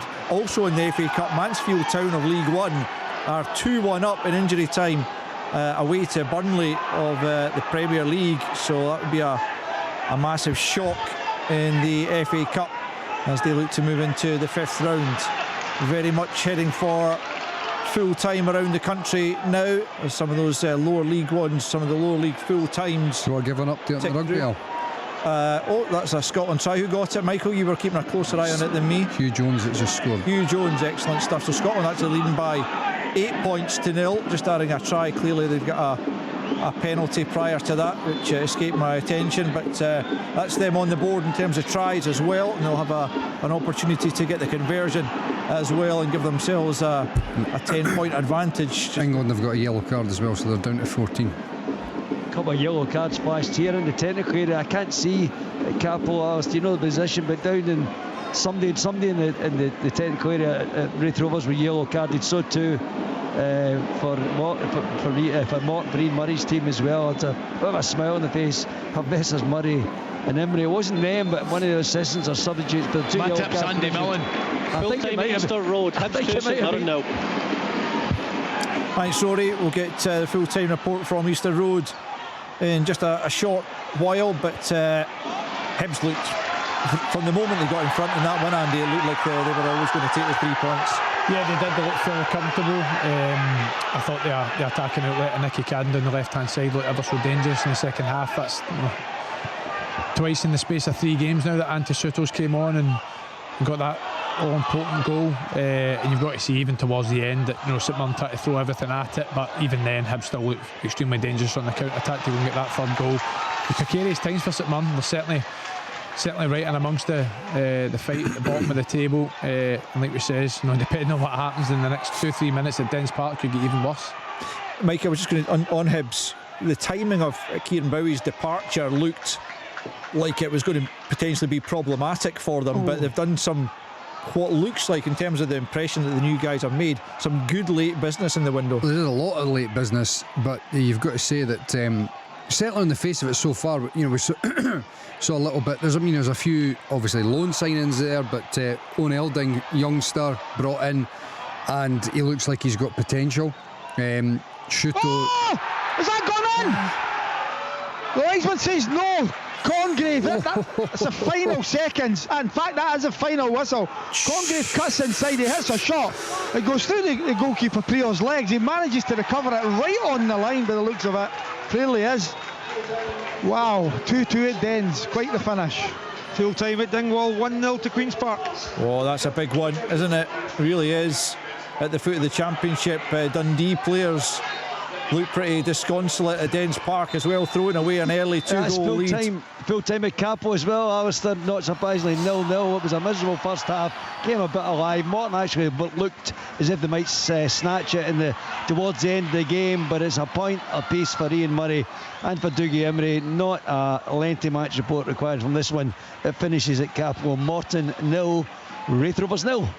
Thanks, Chick. Yeah, we've not seen a rerun yet of that late chance, but it didn't strike me initially as if that Congreve effort was really, it wasn't a massively debatable one in terms of being across the line, and so Dundee, you'd have to say, dropped 2 points. I'm just giving you my first impression, Michael. It's awfully difficult for the angle we got. Well, I could be wrong. No. You never know. What a huge goal that could have been as well. Yeah, absolutely. At the bottom of the table. Yeah. It looked like a fairly routine, what should have been a fairly routine stop for Jerome Prior, but he managed to evade his hands, and I think he's just clawed it back before it could potentially have crossed over the line. But it'll be interesting to see how close it actually got to the line if we see another replay of it. Another wee update for you. Yes, that Scotland's crossed again. Wow. I mean, all the chat was that this England side, I think they are much improved from what we've seen in recent years, and that Scotland were in for a real test. But the way they've started this game is quite incredible. They've just got another try. Jamie Ritchie making it 15-0. Scotland lead in the early stages at Murrayfield. Remember, that is an option for you on our other frequencies. If you would like to listen to the rest of the rugby commentary, then please feel free to do so. I'll take no offence whatsoever. But if you want the roundup of all the football action today, then stick with us here on Open All Mics. We'll get round the grounds and get the full-time reports from everywhere. Still playing at Falkirk, where the home side trailing 3-2 against Dundee United, but it looks like United are the ones who are going out for to completely finish that one, Ian. Yeah, I mean the game's at the wrong end now for Falkirk. Dundee United have just won a corner, and Craig Sybil nearly played an absolutely beautiful through pass there to get cut out, but Sybil's been really, really outstanding in the game. Dundee United I've got a corner, as I say, and I don't expect this to be delivered into the box. It's still 3-2 to Dundee United at Falkirk Stadium. Yeah, that's the only game still going on in the top two flights of Scottish football, so we will get round and bring you full-time reports from all of the games just as soon as Falkirk United is finished. But it looks very much like Jim Goodwin's side are going to end their 4-game losing streak in pretty impressive and it is style. full-time here, Al, at the Falkirk Stadium. It's Falkirk 2, Dundee United 3. It's a huge win for Dundee United. You know, everything that we were talking about. They deserved it, Mike, I've got to say. They were pretty good, weren't they? Yeah, did okay, yep. I mean, for Jim Goodwin, you know, to have gone behind and to show the resilience, because they're on a poor run of form, and away from home against Falkirk, who are getting all the plaudits, and rightly so, up to this. I've got to say, Dundee United have shown a bit of grit, considering, you know, we've spoken about this already. There was a few occasions, Ian, like, well, not even a few, but generally defensively they look pretty passive, but they've come out on top here, and I think they did deserve it. Yeah, I mean, I think Stevenson, Ferry, Strain, one plays in the middle now, Stevenson another wing, but see when they're in the team, and Sybil, they're really strong in that area. It's just defensively, I would worry about the type of centre halves that are playing beside Ross Graham, but if any team deserved to win it, I think it was definitely Dundee United. They were helped by a poor refereeing decision. I mean, again, there's another one. I mean, I don't want to take anything away for Dundee United because it is a big win, but the red card, I mean, yet again, VAR, the officials, they're just spoiling games. Yeah, we'll get Ian's considered thoughts in just a moment, and we'll give you the classified football results in just a few moments as well. But let's get round the grounds and get the full-time reports, starting at Dens Park, where Dundee were up against Livingston, and Alan Preston was there. Well, the first half was absolutely sensational, Alison. It's finished 2-2 here at Dens Park. Dundee took lead in 3 minutes. It was a corner coming in from Yogan. There was Murray 2 yards out to knock it home. 2-0 in 5 minutes. Congreve, who was sensational in that opening period. Great cross. Simon Murray heading into the back of the net. But Livingston under Marvin Bartley were not done. Smith got back in the game. Really good move from them. Muirhead, dummy by Pittman, and there was Smith knocking the ball in the back of the net. Then it was a disaster from McCracken, the Dundee goalkeeper, to make it 2-2. He gets a pass back. He comes out his box, takes a touch. Muirhead's there to rob him, knocks it wide, and there's Pittman for 25 yards to pass it into the back of the empty net. Congreve almost won it in the 95th minute with a shot which went through Prior's legs to start with, but the keeper managed to get back and somehow save it on the line. Dundee jump up a place. Stephen Presley will feel after the start of the game it's one that got away. Livingston getting a draw here would normally be not bad, but when you've only won one game in 27, draws are absolutely no good at this point. Final score at Dens, Dundee 2, Livingston 2. I've still not seen a replay. Have you seen a replay of the incident at the end? No. Which might suggest that it actually wasn't especially close. I don't know. And you were right, I'll give you that. No, we'll see. We'll see. Anyway, that is 25 games now in the Premiership that Livingston haven't won, and they're edging closer to that most recent record of Morton's back in 87-88 when they went 28 without a victory. Livingston looking doomed, it would have to say, despite some improved performances, probably you would have to say, under Marvin Bartley in the last couple of games. Let's go to the Falkirk Stadium then. Ian McCall was watching two of his former sides, Falkirk against Dundee United. Yeah, really exciting game. It maybe lacked quality at time. It was a quiet start to the game. It took off, I think, after about 18 minutes. The on loan Aston Villa, Brogio, after good build-up play from Tate and Barney Stewart, he managed to curl a first-time left footer into the bottom corner to put Falkirk ahead. they weren't ahead long. The equaliser came. It was a bit of a howler, a bit of a mix-up between Bain and Henderson and Falkirk, and Ross Graham had an easy job to tap it in from 5 yards. It made it half-time. It was 1-1. Second half, much the same. Dundee United, though defensively didn't look particularly sound, they looked a real threat when they attacked.